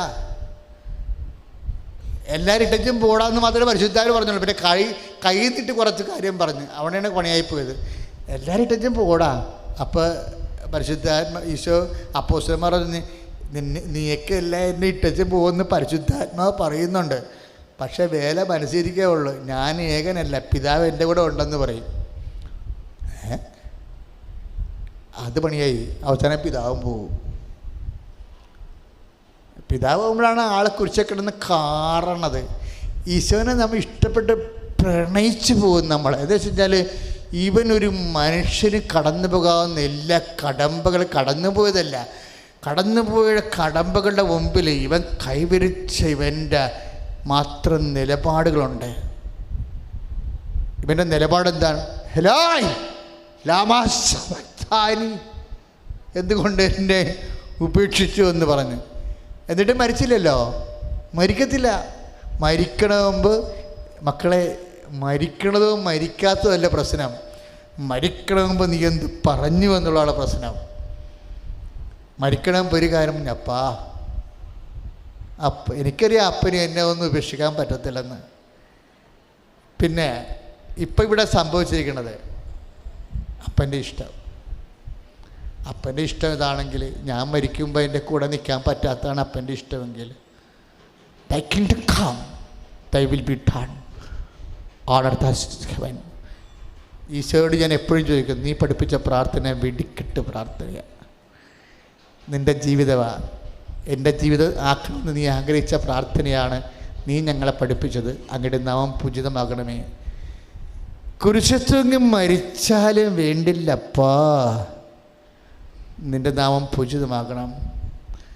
തുണിയില്ലാണ്ട് കുരിശേലിങ്ങനെ എരിഞ്ഞ് തീർന്നാലും മുൾക്കിടം ചൂടിയാലും വേണ്ടില്ലപ്പാ, നിൻ്റെ തിരുമനസ് നിറവേറണം. ദൈവ തിരുമനസ് നിറവേറണമെന്നും പറഞ്ഞ് ഈശോനെ പോലെ ഇച്ഛാശക്തി എടുത്താൽ we will be have no complaints ഒന്നും ഇല്ലാതെ അവൻ പറഞ്ഞു, ഐ കമൻഡ് മൈ സ്പിരിറ്റ്. ഒരു കംപ്ലൈൻറ്റും ഇല്ല, പരാതിയില്ലാതെ പറഞ്ഞു. പരാതിയില്ലാതെ മരിച്ച ഒരേ ഒരാളാണ് ലോകത്തിലത്. I commend my spirit. അപ്പം നീ എന്നെ ഉപേക്ഷിച്ചാലും ഉപേക്ഷയുടെ തോന്നിയാലും I commend my spirit. I commend my സ്പിരിറ്റാണ് നോബൽ സമ്മാനം കിട്ടാൻ പറ്റിയ ഈശോയുടെ ഒരേ ഒരു വാക്ക്, ഏറ്റവും വലിയ വാക്ക്. ഈ ഒരു സാഹചര്യത്തിലും മെച്ചപ്പെട്ട പുനരുത്ഥാനം അപ്പന് വേണ്ട കുറേ ഔദാര്യങ്ങൾ കാണിക്കാൻ വരുന്നേ. ഈശോയുടെ ആയതുകൊണ്ട് അവൻ കാണിക്കത്തില്ല. അതാണ് കുഴപ്പം. വിശ്വാസം പഠിക്കണം മക്കളെ. അപ്പന് വേണമെങ്കിൽ കുറേ ഔദാര്യങ്ങൾ, കൈ നനയാത്ത കുറേ ഔദാര്യങ്ങൾ അപ്പന് ഇവൻ്റെ മുമ്പിൽ ഇവരൊന്നുമില്ല, ഇവരിങ്ങനെ വിറകെ എരിഞ്ഞ് തീരണോണ്ടല്ല. ഇതെല്ലാം അപ്പൻ്റെ മനപ്രസാദത്തിന് വേണ്ടി, പാപത്തിൻ്റെ പരിഹാരത്തിന് വേണ്ടി അപ്പൻ്റെ മനസ്സിന് ചെയ്യണമല്ലേ. അപ്പോൾ ഒരു കൈ സഹായം കൊടുക്കാമായിരുന്നു. നമുക്ക് ന്യായമായിട്ട് കിട്ടാവുന്ന, ഞാൻ എപ്പോഴും ചോദിക്കുവേ, ഏറ്റവും കൂടുതൽ അനീതി കാണിക്കുന്നത് ആരായിരിക്കും? ദൈവമായിരിക്കും, ഒരു സംശയമില്ല. ഏറ്റവും കൂടുതൽ അനീതി കാണിക്കുന്നത് ആരായിരിക്കും? ദൈവമായിരിക്കും. ദൈവം അനീതി കാണിക്കുമ്പോൾ നമ്മൾ എന്ത് ചെയ്യണം? അമ്മയെടുത്ത് അനീതി കാണിച്ച് തൻ്റെ പ്രിയപ്പെട്ടവരെല്ലാം ദൈവം കാണിച്ചിരിക്കുന്നത് അനുഗ്രഹമല്ല, അനീതിയാണ്. അമ്മനെ അപ്പം വിളിച്ചോണ്ട് പോകേണ്ട ഒരു കാര്യമില്ലല്ല. പെറാൻ വേണ്ടി നിൽക്കുന്ന സമയത്ത് ഇയാളെ വിളിച്ചോണ്ട് വല്ലവരും പോവുക. കനേഷുമാരി ആനയെ കുഞ്ഞെന്നൊക്കെ പറഞ്ഞ് വിളിച്ചോണ്ട് പോയില്ലേ? 3 ദിവസമേ ഉള്ളൂ പ്രസവിക്കാൻ. 3 ദിവസമേ ഉള്ളൂ പ്രസവിക്കാൻ. എന്നാൽ പിന്നെ ഈ ദൈവത്തിന് വേണമെങ്കിൽ 6 മാസം മുമ്പ് കനേഷുമാരി വെക്കാൻ പാടില്ലേ? പെറ്റ് കഴിഞ്ഞിട്ട് ഈജിപ്തിലേക്ക് പോകണമെന്ന് കനേഷുമാരി വെക്കാമല്ല. മാന്യമര്യാദക്ക് ഒന്ന് സഹായിക്കാൻ പറ്റുന്ന കുറേ സാഹചര്യങ്ങളുണ്ടായിരുന്നു. ഞാനും എൻ്റെ കർത്താവിനോട് ചോദിച്ചു, കർത്താവേ, സത്യസന്ധയോടെ നീ എന്നെ ആത്മാർത്ഥത്തോടെ സ്നേഹിക്കുന്നുണ്ടെങ്കിൽ എന്നെ സഹായിക്കാൻ പറ്റിയ കുറേ സാഹചര്യം നിൻ്റെ കയ്യിലുണ്ടായിരുന്നു. പക്ഷേ യു വിൽ നോട്ട് ആക്ട്. നീ ആക്ട് ചെയ്യത്തില്ല. പക്ഷേ ഞാൻ അതിൻ്റെ പേര് റിയാക്ട് ചെയ്യാൻ പോകത്തില്ല. അമ്മ എന്നോട് പറഞ്ഞിട്ടുണ്ട് റിയാക്ട് ചെയ്യണ്ട. അപ്പൻ എന്തെങ്കിലും കാണാതെ ഒന്നും ചെയ്യത്തില്ല. അപ്പൻ സൂപ്പറാ.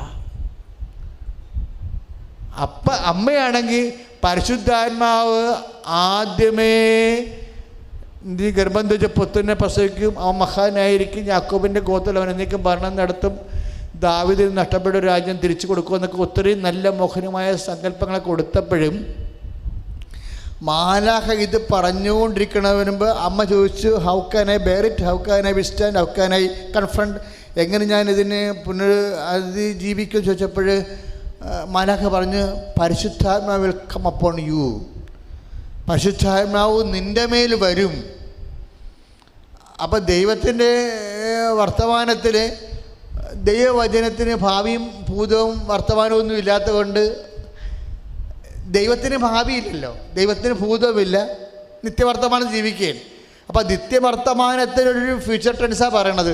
പരിശുദ്ധാത്മാവ് നിൻ്റെ മേൽ വരുമെന്ന് പറഞ്ഞാൽ ദൈവമാണത് പറയുന്നത്. കാരണം ആ ഓൺലൈനിൽ പ്രസൻ്റായിട്ട് പരിശുദ്ധാത്മാവ് വന്ന് പരിശുദ്ധാത്മാവ് നിറഞ്ഞു കഴിഞ്ഞപ്പോൾ തന്നെ ഇവൾ പ്രഗ്നൻ്റ് ആയ ആൾ. പക്ഷേ പരിശുദ്ധാത്മാവ് പറഞ്ഞു, മേരി, യാക്കോബിൻ്റെ ഗോത്രമൊക്കെ കേട്ടിട്ട് നീ മലന്നൊന്നും പോകരുത്. ഇതൊന്നും ഇവിടെ നടക്കണ കാര്യമല്ലേ പറയണത്, കളി വേറെയാണ് കേട്ടാ. ദാവീദിൻ്റെ സിംഹാസനം നൽകണമെന്നൊക്കെ പറഞ്ഞില്ലേ, ഒക്കെ പിന്നെ പറയാം. നീ ഇപ്പം പറയേണ്ട കാര്യം ഞാൻ ഇപ്പം പറഞ്ഞു തരാം. ഇപ്പം നീ പറയേണ്ട ഒരു കാര്യമുണ്ട്, അത് ഞാൻ പറഞ്ഞു തരാം. അതിപ്പോൾ അങ്ങനെ പറഞ്ഞോ, ബാക്കിയൊക്കെ പിന്നെ വരുമ്പോൾ വരണ സമയത്ത്. അപ്പം പരിശുദ്ധാത്മാവ് എന്നോട് അമ്മ ചോദിച്ചു, ഇപ്പം ഞാൻ എന്താ പറയേണ്ടത്? Behold your handmaid lord be to done according to thy word. എന്താ പറഞ്ഞത്? പരിശുദ്ധ പറഞ്ഞു കൊടുത്തത്, ഇതാ കർത്താവിൻ്റെ ദാസി എന്ന് പറ. കാര്യം അനീതി ഇനി അനുഭവിക്കാൻ പോണതേ ഉള്ളൂ. ഒരു യജമാനൻ ദാസിയോട് കാണിക്കുന്നതിനേക്കാളും നീചമായിട്ടും സത്യസന്ധമല്ലാതെ നിന്നോട് പെരുമാറും. നീ ഒരു ഡെഡ് ബോഡി പോലെ അനുസരിക്കേണ്ടി വരും. നീ പറമേരി be to done according to thy word. നിൻ്റെ വചനം പോലെ എന്നിൽ നിറവേറട്ടെ എന്ന് ആദ്യമേ കയറി പരിശുദ്ധാത്മാവ് പറയിപ്പിച്ചു. അമ്മ അതങ്ങ് പറയുകയും ചെയ്തു. അത് കാരണം അന്ത്യനിമിഷം വരെ അമ്മയ്ക്ക്, അതുകൊണ്ട് ആദ്യമേ കയറി പറഞ്ഞു. ഇപ്പോൾ കുടുംബജീവിതക്കാരായാലും ശരി, നിങ്ങൾ ആദ്യമേ കയറി പറയണം. അല്ലാതെ ഇപ്പം കല്യാണം കഴിക്കണത് ഒരുമിച്ച് ജീവിക്കാനും കുഞ്ഞുങ്ങളെ പുണ്യപൂർണ്ണമായിട്ട് വളർത്താനും വേണ്ടിയല്ലല്ല. ഫാമിലി വിസ ഉണ്ടാ, കാനഡയിൽ പോകാൻ പറ്റുമോ, ചെക്കൻ സ്വിറ്റ്സർലൻഡിൽ പോകാൻ പറ്റുമോ, സ്വിറ്റ്സർലൻഡിൽ പോകാൻ പറ്റിയില്ല എന്നുണ്ടെങ്കിൽ ആദ്യം കെട്ടിയവനെ ഉപേക്ഷിക്കും.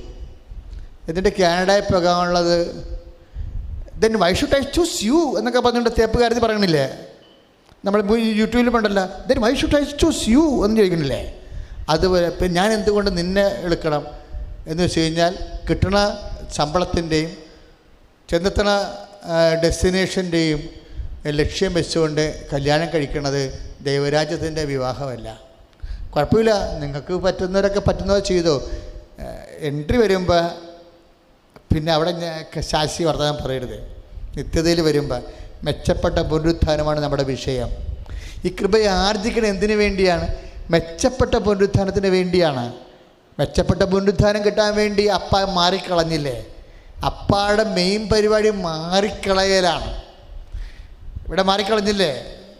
ഒരു കട്ടൻ ചായ പോലും മേടിച്ചു കൊടുക്കാൻ ഒരു കട പോലും ഇല്ലാത്ത സ്ഥലത്ത് കൊണ്ടുപോയി പ്രസവിക്കാൻ വേണ്ടി ഇട്ട് കളഞ്ഞില്ലേ അവിടെ? എന്നിട്ട് അവിടെ ആ ചാണാക്കുഴി കിടന്ന് പ്രസവിച്ചു. ആരുമില്ല, മനുഷ്യനും ഇല്ല, മനുഷ്യന്മാരില്ലല്ലോ. പുൽക്കൂട്ടിൽ ഒരിക്കലും നമ്മൾ മനുഷ്യനെ കണ്ടിട്ടില്ലല്ലോ.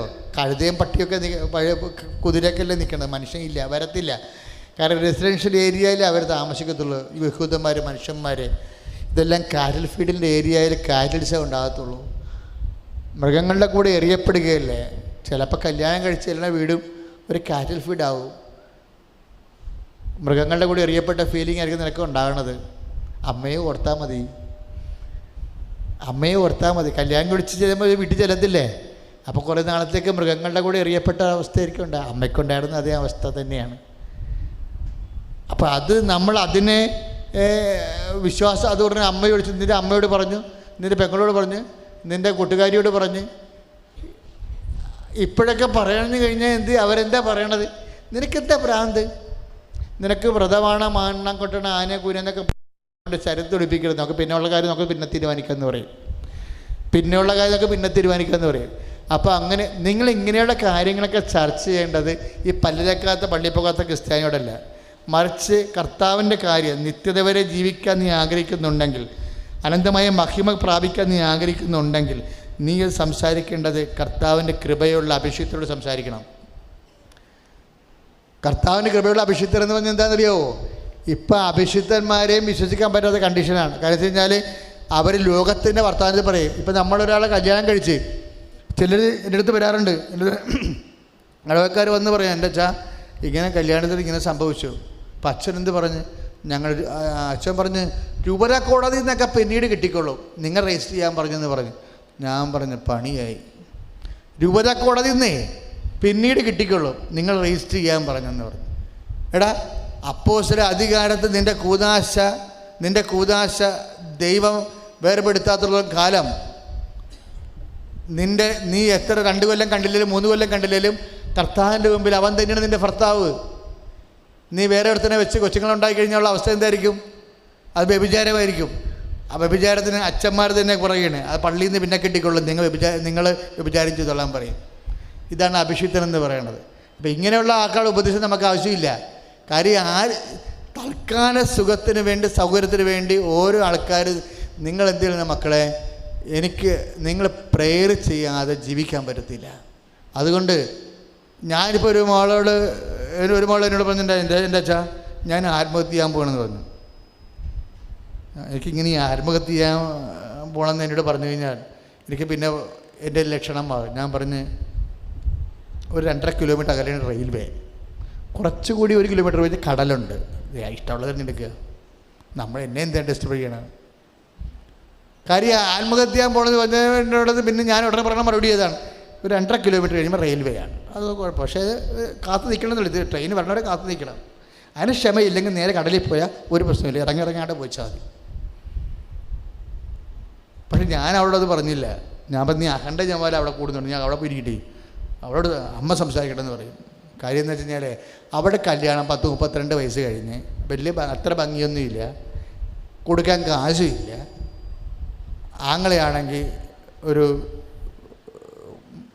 ഒരുത്തൻ പോയി, പിന്നെ ഒരുത്തനുള്ളത് കുടുംബം നോക്കുള്ളവനും മുടന്തുവാണ്. അപ്പം എല്ലാം കൊണ്ട് ഒരു വശപ്പശകാണ്. അപ്പനാണെങ്കിൽ കടം, സാമ്പത്തികമായ ഭയങ്കര കടം, അതിൻ്റെ പലിശയും കയറണം. അപ്പോൾ പലിശ കൊടുക്കാൻ വേണ്ടി വീട് ജപ്റ്റാകാൻ പോകുമ്പോൾ അത് നോക്കുക, മകളെ കെട്ടിക്കുക. അപ്പോൾ അപ്പനും ഉണ്ട്, ആങ്ങളെയും ഉണ്ട്, പക്ഷേ നമുക്ക് പ്രയോജനമില്ല. അപ്പം ഞാൻ പറഞ്ഞെടി അവിടെ ആത്മഹത്യ ചെയ്യാൻ പറ്റ അഖണ്ഡജമാരുണ്ട്. അപ്പോൾ കാര്യം ഞാൻ തിരക്ക് നിൽക്കരുത്, എവിടെയും പോകാൻ വേണ്ടി നിൽക്കരുത്. പോണ സമയത്ത് നമ്മൾ പറഞ്ഞു, അമ്മേ ഞാനവിടെ പിടിച്ചു അഖണ്ഡജമാരെ ഇരുത്തിയിട്ടുണ്ട് കേട്ടോ എന്ന് പറഞ്ഞു. അത്രയേ ഉള്ളൂ. ഒരാഴ്ച കഴിഞ്ഞപ്പോൾ അവിടെ ഞാൻ മരിയൻ തപസ്സിൽ കണ്ട്. ഒരു മാസം കഴിഞ്ഞപ്പോൾ ഞാൻ പറഞ്ഞു, നീ ചാകണില്ലേ? ചാകണില്ല, ഞാനിപ്പോൾ അഖണ്ഡജമാൻ. അപ്പോൾ എനിക്കൊരു പവർ കിട്ടി. അപ്പോൾ ഞാൻ മരിയൻ തപസ്സിൽ വന്നിരിക്കുക. അപ്പോൾ എൻ്റെ ആങ്ങളെ കൊണ്ടുവന്ന് ഞാൻ അഖണ്ഡജമാരൊക്കെ വെച്ചിട്ടുണ്ടെന്ന് പറഞ്ഞു. ഒരു മാസം കൂടി കഴിഞ്ഞപ്പോൾ ഞാൻ ആങ്ങളെ മരിയൻ തപസ്സിൽ കണ്ട്. കുറച്ച് കഴിഞ്ഞപ്പോൾ അവളെ എന്നെ വിളിച്ച്, അച്ഛാ ഒരു കല്യാണ മന്ദിരമുണ്ട്. ഞാൻ പറഞ്ഞ് എന്താ അങ്ങനെ പറഞ്ഞിട്ടുള്ള കാര്യം? അല്ല ഇച്ചിരി കുഴപ്പമുണ്ട്. അയാളൊന്ന് കല്യാണം കഴിച്ച് 12 കൊല്ലം ഉപേക്ഷിച്ചതാണ്. അപ്പോൾ അയാളെ പൊന്നും പണവും ഇങ്ങോട്ട് തരാമെന്ന് പറഞ്ഞ് കെട്ടാൻ വേണ്ടി. അപ്പം നീ എന്ത് പറഞ്ഞ്? മധുരത്തെ ആശുപത്രി ഒന്ന് ചെന്ന് കാണണമെന്ന് പറഞ്ഞ്. അപ്പോൾ നീ എന്ത് പറഞ്ഞു? ഞാൻ പറഞ്ഞു, ഞാൻ വരത്തില്ല, കല്യാണത്തിന് മുമ്പ് ഇങ്ങനെ കാണുന്നതിനോട് എനിക്ക് താല്പര്യമില്ലെന്ന് പറഞ്ഞു. അപ്പം കെട്ടാൻ വേണ്ടി കയറ് പൊട്ടിക്കുന്ന ആൾ ഒരു ചെറുക്കൻ ലൈനിൽ വന്നപ്പോൾ, അപ്പോൾ ഞാൻ എൻ്റെ മനസ്സിൽ പറഞ്ഞു, ഇടി മകളെ അത് കളയണ്ട കേട്ടാ കേസ് കുഴപ്പമില്ലെന്ന് മനസ്സ് പറയണമെന്ന്, കേസ് കളയണ്ട കേട്ടാന്ന് പറഞ്ഞ്. കാര്യം ഞാനിതിന് എതിരുള്ള ആളാണ്. പക്ഷേ ആത്മാവിൽ എന്നോട് ഈശോ പറഞ്ഞ് അത് കളയേണ്ട എടുക്കാൻ പറഞ്ഞു, ടേക്കപ്പ് ചെയ്തോളാൻ പറഞ്ഞ ആ വിഷയം. അപ്പോൾ ഞാൻ വെച്ചാൽ രൂപതക്കൊടന്ന് കിട്ടത്തില്ല, പാലായിലാണ് രൂപതക്കൊടന്ന് കിട്ടത്തില്ല. അപ്പോൾ ഞാൻ പറഞ്ഞു, അമ്മയല്ലേ നമ്മുടെ കൂടെ നിൽക്കണം, നമുക്ക് മേടിക്കാമെന്ന് പറഞ്ഞു.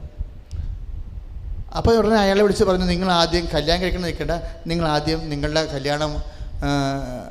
കല്യാണം മറ്റത് പിരിയാൻ വേണ്ടി രൂപതക്കൊടന്ന് പെർമിഷൻ മേടിക്കാൻ പറഞ്ഞു. ഉടനെ അവൻ കെട്ടാൻ പോടാൻ അയാളുടെ പെണ്ണുമ്പിള്ള ജീവിച്ചിരിപ്പുണ്ടായിരുന്നു.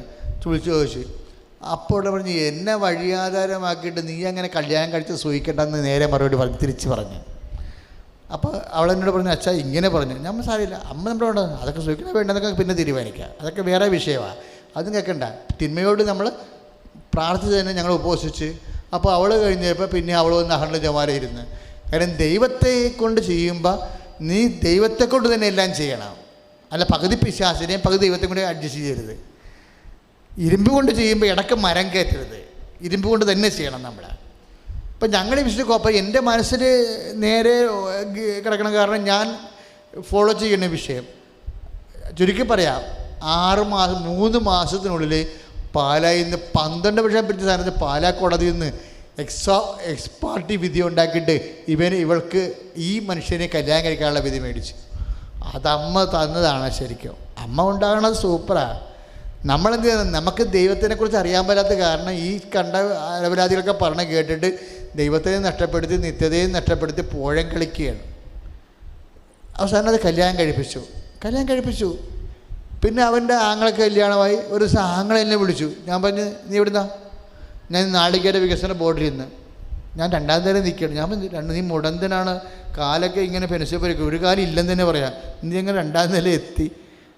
അത് എന്നെ കൂട്ടുകാരെ കൊണ്ടുവന്ന് പൊക്കിക്കൊണ്ടുവന്ന് ചെയർക്കേസ്, മരത്തിൻ്റെ ചെയർക്കേസാണ്, പഴയ കെട്ടിടത്തിൻ്റെ മുകളിൽ ഇൻ്റർവ്യൂവിന് നിൽക്കുകയാണ്.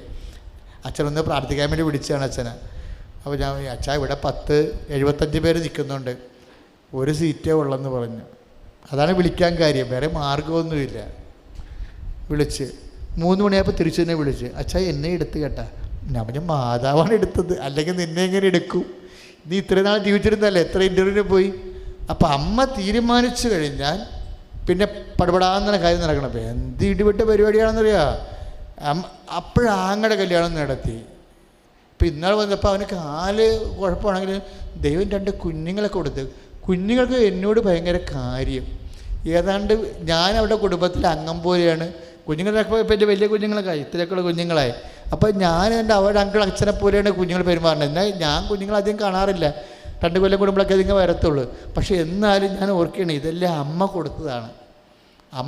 അമ്മ വിചാരിച്ച നിങ്ങൾ ദൈവത്തിൻ്റെ കൂടെ നിൽക്കണമെന്ന് അമ്മക്ക് തോന്നണം. നിങ്ങളുടെ കാര്യം അമ്മ പറയുമ്പോൾ മുകളിലും കൺകറൻസ് കിട്ടണം. അത് നിങ്ങൾ പിശാചിൻ്റെ കൂടെയും കൂടി ദൈവത്തിന് നടക്കാത്ത പണിയും ചെയ്ത് ഒക്കെ ജീവിച്ച് കഴിഞ്ഞാൽ അച്ഛന് ഇപ്പം ഇങ്ങനെ എനിക്ക് പണിയായിരിക്കും അത് ശരിക്കും. അല്ലെങ്കിൽ ഒരു കുഴപ്പമില്ല, എല്ലാം ടോപ്പാണ്. കാര്യം എത്ര പ്രശ്നം ആ കടങ്ങളെല്ലാം നിർത്തിക്കൊണ്ട് തന്നെ എല്ലാ കാര്യങ്ങളും നടത്തും. പണ്ടെന്താണ് കടമുള്ളത് കൊണ്ട് കല്യാണം ആലോചിക്കാതിരിക്കണല്ലേ, ആ കടങ്ങൾ അതുപോലെ നിർത്തിക്കൊണ്ട് തന്നെ എല്ലാ കാര്യങ്ങളും ഫിഡാഫിഡായിട്ട് അമ്മ ചെയ്യും. അതൊക്കെ ചെയ്യാൻ പറ്റും, ഒരു പ്രശ്നവും ഇല്ല. അപ്പോൾ ഇങ്ങനെ അച്ഛനെ എപ്പോഴും വിചാരിക്കണമെന്നറിയാവോ, നമ്മളെപ്പോഴും ദൈവത്തെ, ഇത് കൃപാന്റെ അഭിഷേക ധ്യാനമാണ്.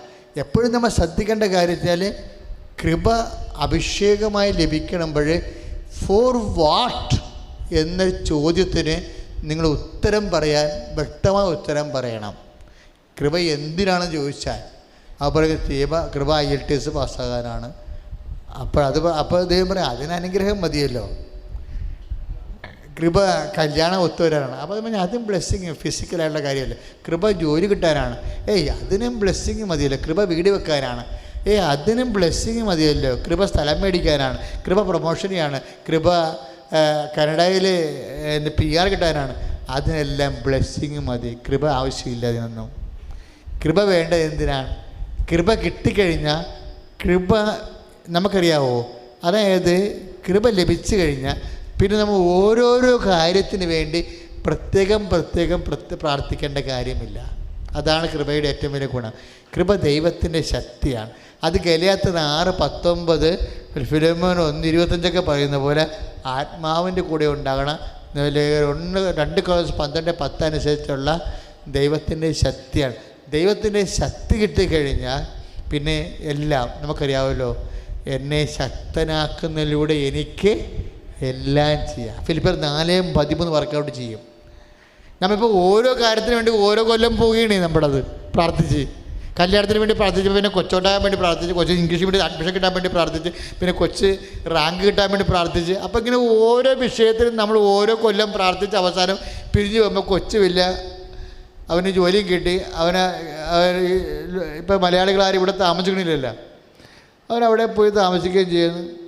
അവിടെ നിന്ന് കല്യാണം കഴിച്ച് നമ്മളിത്രയും കഷ്ടപ്പെട്ട് ഇവൻ ജനിക്കുന്ന കാലം പോലും പ്രാർത്ഥിക്കുന്നതാണ്. ഇപ്പം അവനെന്താ വേണ്ടത്? നമ്മുടെ CD മാത്രം മതി. നമ്മൾ ചത്തതിന് അവന് മര്യാദ, നമുക്ക് വരാൻ നേരമില്ല. അവന് ഇംഗ്ലണ്ടിലും അമേരിക്കയിലും ഒക്കെ അവിടെ ഇവിടെയൊക്കെ പ്രോഗ്രാം ഉള്ളതുകൊണ്ട് നമ്മുടെ മരിപ്പിന് വരാൻ സമയമില്ല. അതുകൊണ്ട് ഈവൻറ്റ് മാനേജ്മെൻറ്റ് എറണാകുളത്ത് ഏൽപ്പിച്ചിരിക്കുകയാണ്. അവരോട് പറഞ്ഞിരിക്കുകയാണ്, അമ്മ എന്നെ നോക്കിയതാണ്, ഇവിടെ വരെ എത്തിച്ചാണ്, അമ്മയുടെ മരിപ്പ് സൂപ്പറായിരിക്കണം. അത് ഞങ്ങൾ ഏറ്റെന്ന് പറഞ്ഞു. 12 പള്ളിയിലെ ദർശനമേ കൊണ്ടുവന്നിരിക്കണം ഈവൻറ്റ് മാനേജ്മെൻറ്റുകാർ. അതിനാളെ കൊട്ടേഷൻ ബംഗാളികൾ എടുത്തിരിക്കുകയാണ്. എല്ലാ പള്ളികളിലും പോയി ദർശനം 12. ഞാൻ യൂട്യൂബിൽ കിടക്കേണ്ടത് ഈവൻറ്റ് മാനേജ്മെൻറ്റ് ഒരു അമ്മയുടെ പണം എടുക്കുന്നത്. ആ ചക്രം എന്നൊക്കെ പറഞ്ഞത് നിറച്ച് വലിയ പൂക്കളുടെ ആരും കാണാത്ത തരത്തിലുള്ള സംഭവമൊക്കെ കൊടുക്കുകയാണ്. കാശല്ല എണ്ണി കൊടുക്കുന്നത്. അതിങ്ങനെ നോട്ട് ഇങ്ങനെ അവരുടെ അക്കൗണ്ടിലോട്ട് വരികയാണ്. അവരോട് അവരെങ്ങനെ ആഘോഷിക്കുകയാണ്. ഈ രഥത്തിലേക്കാണ് ബോഡി കൊണ്ടുപോകുന്നത്. എന്നിട്ട് മകൻ മൊബൈൽ ഓൺലൈനായിട്ട് അവിടെ നിന്ന് കാണാം അമ്മയുടെ ബോഡി കൊണ്ട്. സൂപ്പർ. ഈ അനുഗ്രഹം മനുഷ്യനെ കൊണ്ട് എത്തിക്കുന്ന പരിപാടി ഇത്രയൊക്കെ ഉള്ളു, എത്രയൊക്കെ നേടിയാലും. അതുകൊണ്ട് നീ കൃപയെ അന്വേഷിക്കണം. ആദ്യം ദൈവരാജ്യം, അതിൻ്റെ നീതി അന്വേഷിക്കാൻ പറയലേ. 6:33 പറയലേ. അതിൻ്റെ അർത്ഥം എന്താണ്? ആദ്യം ബ്ലെസ്സിങ് അന്വേഷിക്കേണ്ട, ആദ്യം കൃപ അന്വേഷിക്കുക. ബാക്കിയുള്ളത് ചേർത്ത് നൽകുമെന്നാണ്. കല്യാണവും വീടും IELTSഉം PR ഒക്കെ ബാക്കിയുള്ളതാണ്. അതാണ് മത്തായി 6:33. ആദ്യം ദൈവരാജ്യം, ആദ്യം ദൈവകൃപ അന്വേഷിക്കുക, ബാക്കിയുള്ളത് ചേർത്ത് നൽകും. പ്രൊമോഷനും പെൻഷനും എല്ലാം അതിനകത്തുണ്ട്, ബാക്കിയുള്ളത് ചേർത്ത് നൽകും. ഇപ്പം നമ്മളെന്താ പറ്റുന്നത്? നമ്മൾ ചേർത്ത് നൽകുന്നതിനാണ് 1ാം സ്ഥാനം കൊടുക്കുന്നത്. ചേർത്ത് നൽകാൻ സാധ്യതയുള്ളതിന് 1ാം സ്ഥാനം കൊടുക്കും. എന്താ? ബ്ലെസ്സിങ്ങിന് 1ാം സ്ഥാനം കൊടുക്കും. അപ്പോൾ ഈ ഫോർമാറ്റ് ഒന്ന് ചേഞ്ച് ചെയ്യണം. കൃപാഭിഷേക ധ്യാനത്തെ വന്നെടുക്കുമ്പോൾ കാര്യം മെച്ചപ്പെട്ട പുനരുത്ഥാനം എന്ന് എനിക്കറിയാവോ? 1 Corinthians 13:41 പുനരുദ്ധാനത്തെക്കുറിച്ച് അവിടെ വീണ്ടും പറയുന്നുണ്ട്. ഈ മെച്ചപ്പെട്ട പുനരുദ്ധാനം എന്ന് ഹെബ്രായർ 13:35 പറയുന്നതിൻ്റെ കൂടെ തന്നെയാണ് അതിൻ്റെ കൂടെ മെച്ചപ്പെട്ട പുനരുദ്ധാനമെന്ന് കൃപ അഭിഷേകം ലഭിച്ച ആൾക്കാർക്ക് ലഭിക്കുന്ന മെച്ചപ്പെട്ട പുനരുദ്ധാനത്തിൻ്റെ കൂടെ ചേർത്ത് വായിക്കാൻ ഹെബ്രായർ 11:35 ചേർത്ത് വായിക്കേണ്ടതാണ്. 1 Corinthians 13:15-41 വായിച്ചോളൂ. സൂര്യന്റെ തേജസ് ഒന്ന്, ചന്ദ്രൻ്റേത് മറ്റൊന്ന്, നക്ഷത്രങ്ങളുടേത് വേറൊന്ന്. നക്ഷത്രങ്ങൾ തമ്മിലും തേജസ്സിന് വ്യത്യാസമുണ്ട്. ഇപ്രകാരം തന്നെയാണ് മരിച്ചവരുടെ പുനരുത്ഥാനവും. പണിയായില്ലേ? കേട്ടാ അതൊന്ന് വായിച്ചേ. 1 Corinthians 15:41 എഴുതി കേട്ടോ. സൂര്യന്റെ തേജസ് ഒന്ന്. ഒന്ന് പറഞ്ഞേ. സൂര്യന്റെ തേജസ് ഒന്ന്, സൂര്യന്റെ തേജസ് ഒന്ന്, ചന്ദ്രന്റേത് മറ്റൊന്ന്. ഒന്ന് പറഞ്ഞേ. ചന്ദ്രന്റേത് മറ്റൊന്ന്, ചന്ദ്രന്റേത് മറ്റൊന്ന്, നക്ഷത്രങ്ങളുടേത് വേറൊന്ന്. നക്ഷത്രങ്ങളുടേത് വേറെ ഒന്ന്. നക്ഷത്രങ്ങൾ തമ്മിലും തേജസ്സിന് വ്യത്യാസം. നക്ഷത്രങ്ങൾ തമ്മിലും, അത് മിന്നാമിനിങ് പോലെ ഇരിക്കുന്ന നക്ഷത്രമുണ്ട്, ഇങ്ങനെ ബ്ലിങ്ക് ഇരിക്കുന്ന കരിക്കട്ട പോലെ ഇരിക്കുന്ന നക്ഷത്രമുണ്ട്. നക്ഷത്രങ്ങൾക്ക് തമ്മിലും തേജസ്സിന് വ്യത്യാസമുണ്ട്. ഇപ്രകാരം തന്നെയാണ് മരിച്ചവരുടെ പുനരുത്ഥാനവും. നോക്കിയേ, പിന്നെ പറയുന്നതാണ് വെടിക്കെട്ട്. ഇപ്രകാരം തന്നെയാണ് എന്ന് പറഞ്ഞേ. ഇപ്രകാരം തന്നെയാണ് മരിച്ചവരുടെ പുനരുത്ഥാനവും. അതാണ് സംഭവം. എന്ന് വെച്ചാൽ അതാണ് മെച്ചപ്പെട്ട പുനരുത്ഥാനം എന്ന് പറയുന്നത്. എന്താണ്? അതായത് നമ്മൾ ആർജിക്കുന്ന കൃപയ്ക്ക് അനിപേക്ഷിതമായിട്ടാണ് ദൈവമഹത്വം ലഭിക്കുന്നത്. ദൈവമഹത്വം ലഭിക്കുമ്പോൾ അച്ഛൻ മുമ്പ് പറഞ്ഞില്ലേ, A+ ഉണ്ട്, A ഉണ്ട്, B+ ഉണ്ട്, B ഉണ്ട്, C+ ഉണ്ട്, C ഉണ്ട്, അങ്ങനെ പോരും. അപ്പോൾ നമ്മൾ ആർജിക്കുന്ന കൃപ നമുക്കെന്താ നഷ്ടകച്ചവടം പറഞ്ഞെന്നറിയാമോ? ഈ ഒരു ജന്മം മൊത്തം എടുത്തുകൊണ്ട് നമ്മൾ തേഞ്ഞു മാഞ്ഞു പോണ പുഴുവരിച്ചു, ബൈബിളിൻ്റെ ഭാഷ പറഞ്ഞാൽ പുഴുവരിച്ചു പോകുന്ന തുരുമ്പും കീടങ്ങളും എടുത്തു കളയുന്ന, ബൈബിളിലെ പ്രധാനപ്പെട്ട വാക്കാണ്. അവിടെ പുഴു ചാകുന്നില്ല എന്ന് പറഞ്ഞ പോലെ പുഴു എടുത്തു കളയുന്ന, തുരുമ്പും കീടങ്ങളും നശിപ്പിച്ച് കളയുന്ന ഭൗതികമായ അനുഗ്രഹങ്ങൾക്ക് വേണ്ടിയാണ് ലൈഫിൻ്റെ മുഴുവനും എനർജി ഇൻവെസ്റ്റ് ചെയ്യണത്. അത് കാരണം പുനരുത്ഥാനത്തെ സമയത്ത് എന്ത് പറ്റും? നക്ഷത്രങ്ങൾക്ക് തമ്മിലും പുനരുത്ഥാനത്തിന് വ്യത്യാസമുണ്ട്. ചിലതിങ്ങനെ കരിക്കട്ടയായിട്ടിരിക്കുമെന്നാണ്. കരിക്കട്ടക്കാണ് നരകം എന്ന് പറയണത്. കാര്യം മഹത്വമില്ലാത്ത ആത്മാവാണ്. കൃപയില്ലാത്ത ആത്മാവ് ദൈവം മഹത്വപ്പെടുത്തത്തില്ല. ദൈവം മഹത്വപ്പെടുത്താൻ പറ്റാത്ത ആത്മാവ് ദൈവത്തിൻ്റെ മഹത്വവും സ്വീകരിക്കാൻ പറ്റത്തില്ല. ദൈവത്തിൻ്റെ ശക്തി സ്വീകരിക്കാൻ പറ്റത്തില്ല. നമ്മൾ കൃപയെ ആർജിച്ച് കഴിഞ്ഞാൽ, ഇപ്പോൾ അമ്മയാണിപ്പോൾ ഏറ്റവും മുമ്പ് പറഞ്ഞില്ലേ, 2-3 കേസൊക്കെ പറഞ്ഞപ്പോൾ, നിങ്ങൾ ദൈവത്തോട് കൃപ ചോദിക്കുമ്പോൾ കൃപ ഭയങ്കര കോസ്റ്റ്ലിയാണ്. കൃപ യോഹന്നാൻ 1:17 അനുസരിച്ചുകൊണ്ട് അവൻ്റെ മരണത്തിൽ നിന്ന് ഉണ്ടായതാണ്. യേശുക്രിസ്തു വഴി ഉണ്ടായി. എങ്ങനെ ഉണ്ടായി? ഇതാ ഞാൻ തിരഞ്ഞെടുത്ത എൻ്റെ ദാസൻ, എൻ്റെ ആത്മാവ് പ്രസാദിച്ച് എൻ്റെ പ്രിയപ്പെട്ട. ബൈബിളിലെ ഏറ്റവും സുന്ദരമായ വാക്കാണ് മത്തായി 12:18. മത്തായി 12:18 ഒന്ന് പറഞ്ഞ, ഇതാ ഞാൻ തിരഞ്ഞെടുത്ത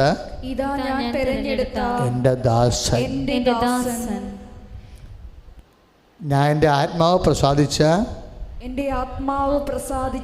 എൻ്റെ പ്രിയപ്പെട്ടവൻ, അവൻ്റെ മേൽ എൻ്റെ ആത്മാവിനെ ഞാൻ വർഷിക്കും. അപ്പൊ ഇതാ ഞാൻ തിരഞ്ഞെടുത്ത എൻ്റെ ദാസൻ, എൻ്റെ ആത്മാവ് പ്രസാദിച്ച എൻ്റെ പ്രിയപ്പെട്ടവൻ. അപ്പോഴേ കൃപയെന്ന് പറഞ്ഞാൽ എന്താണ്? പിതാവിൻ്റെ ആത്മാവിൻ്റെ പ്രസാദമാണ്. അതെല്ലായിടത്തും കയറി അങ്ങനെ പ്രസാദിക്കത്തില്ല. എന്താണ്? പിതാവാ ദൈവം അംഗീകാര മുദ്ര ചാർത്തിയിരിക്കുന്ന 6:27 ഇന്നലെ വായിച്ചതാണ്. എന്തുകൊണ്ടാണ് അംഗീകാര മുദ്ര ഉണ്ടായത്? മുറപ്രകാരമുള്ള ഹനനയാഗങ്ങൾ, ഹോമയാഗങ്ങളിൽ അവൻ പ്രസാദിച്ചില്ല. മനുഷ്യൻ ചെയ്ത പാപത്തിന് പരിഹാരമായിട്ട് വെറുതെ നിന്ന് മൃഗങ്ങളെ ബലിയർപ്പിച്ചപ്പോൾ സങ്കീർത്തനം 40:6 അനുസരിച്ച് കൊണ്ട് മുറപ്രകാരമുള്ള ഹനനയാഗങ്ങളിൽ, ഹോമയാഗങ്ങളിൽ അവൻ പ്രസാദിച്ചില്ല. അപ്പോൾ ഞാൻ പറഞ്ഞു, അപ്പാ ഇതാ ഞാൻ വരുന്നു, അങ്ങയുടെ ഇഷ്ടം പ്രവർത്തിക്കുകയാണ്, അങ്ങയുടെ മഹത്വമാണ് എൻ്റെ സന്തോഷം. അങ്ങനെ മനുഷ്യൻ ചെയ്ത പാപത്തിന് ദൈവം തന്നെ, മനുഷ്യപുത്രൻ തന്നെ ഫിലിപ്പിയർ 2:3 അനുസരിച്ച് 2:7 അനുസരിച്ചുകൊണ്ട് അവൻ പ്രകൃത്യം ദൈവമായിരിക്കവേ ദൈവത്തോടുള്ള സമാനത മൃഗ പിടിക്കേണ്ട കാര്യമായി പരിഗണിക്കാതെ ദാസനായ മരണത്തോളം കുശമരണത്തോളം തന്നെ താഴ്ത്തി. അതിനാൽ അവൻ്റെ കൃപ ചുരിഞ്ഞു. തന്നെ താഴ്ത്തി. ഫിലിപ്പിയർ 2:7 പറയണത് അതിനാൽ ദൈവം അവനെ അത്യധികം ഉയർത്തിയെന്നല്ല പറയണത്. പക്ഷേ എൻ്റെ പ്രശ്നം വെച്ച് കഴിഞ്ഞാൽ ഇങ്ങനെ തന്നെ ദൈവത്തിൻ്റെ പിതാവിൻ്റെ മനസ്സിന് താഴ്ത്തുമ്പോൾ പത്രോസ് 5:4 യാക്കോബ് 4:6 ദൈവം വിനയമുള്ള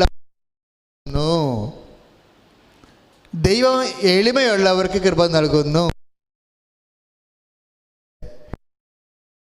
പ്രകൃത്യ ദൈവത്തോടുള്ള പരിഗണിക്കേണ്ട ഒരു കാര്യമായി പരിഗണിക്കാതെ അവൻ തന്നെ താഴ്ത്തി, കുരിശ് മരണത്തോളോ തന്നെ താഴ്ത്തി. അപ്പം എന്തായി? അതിനാൽ ദൈവം അവനെ അത്യധികം ഉയർത്തി. ഉയർത്തിയതാണ് അതിൻ്റെ ഇഫക്റ്റ്.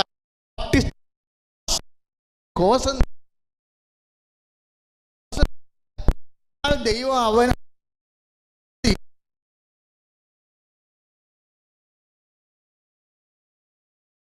എന്താണ്? ദൈവം അവനെ അത്യധികം ഉയർത്തിയ ഇഫക്റ്റാണ്. പക്ഷെ അതിൻ്റെ കോസ് എന്താ? അതിൻ്റെ കോസ് എന്ന് പറഞ്ഞാൽ എന്താ?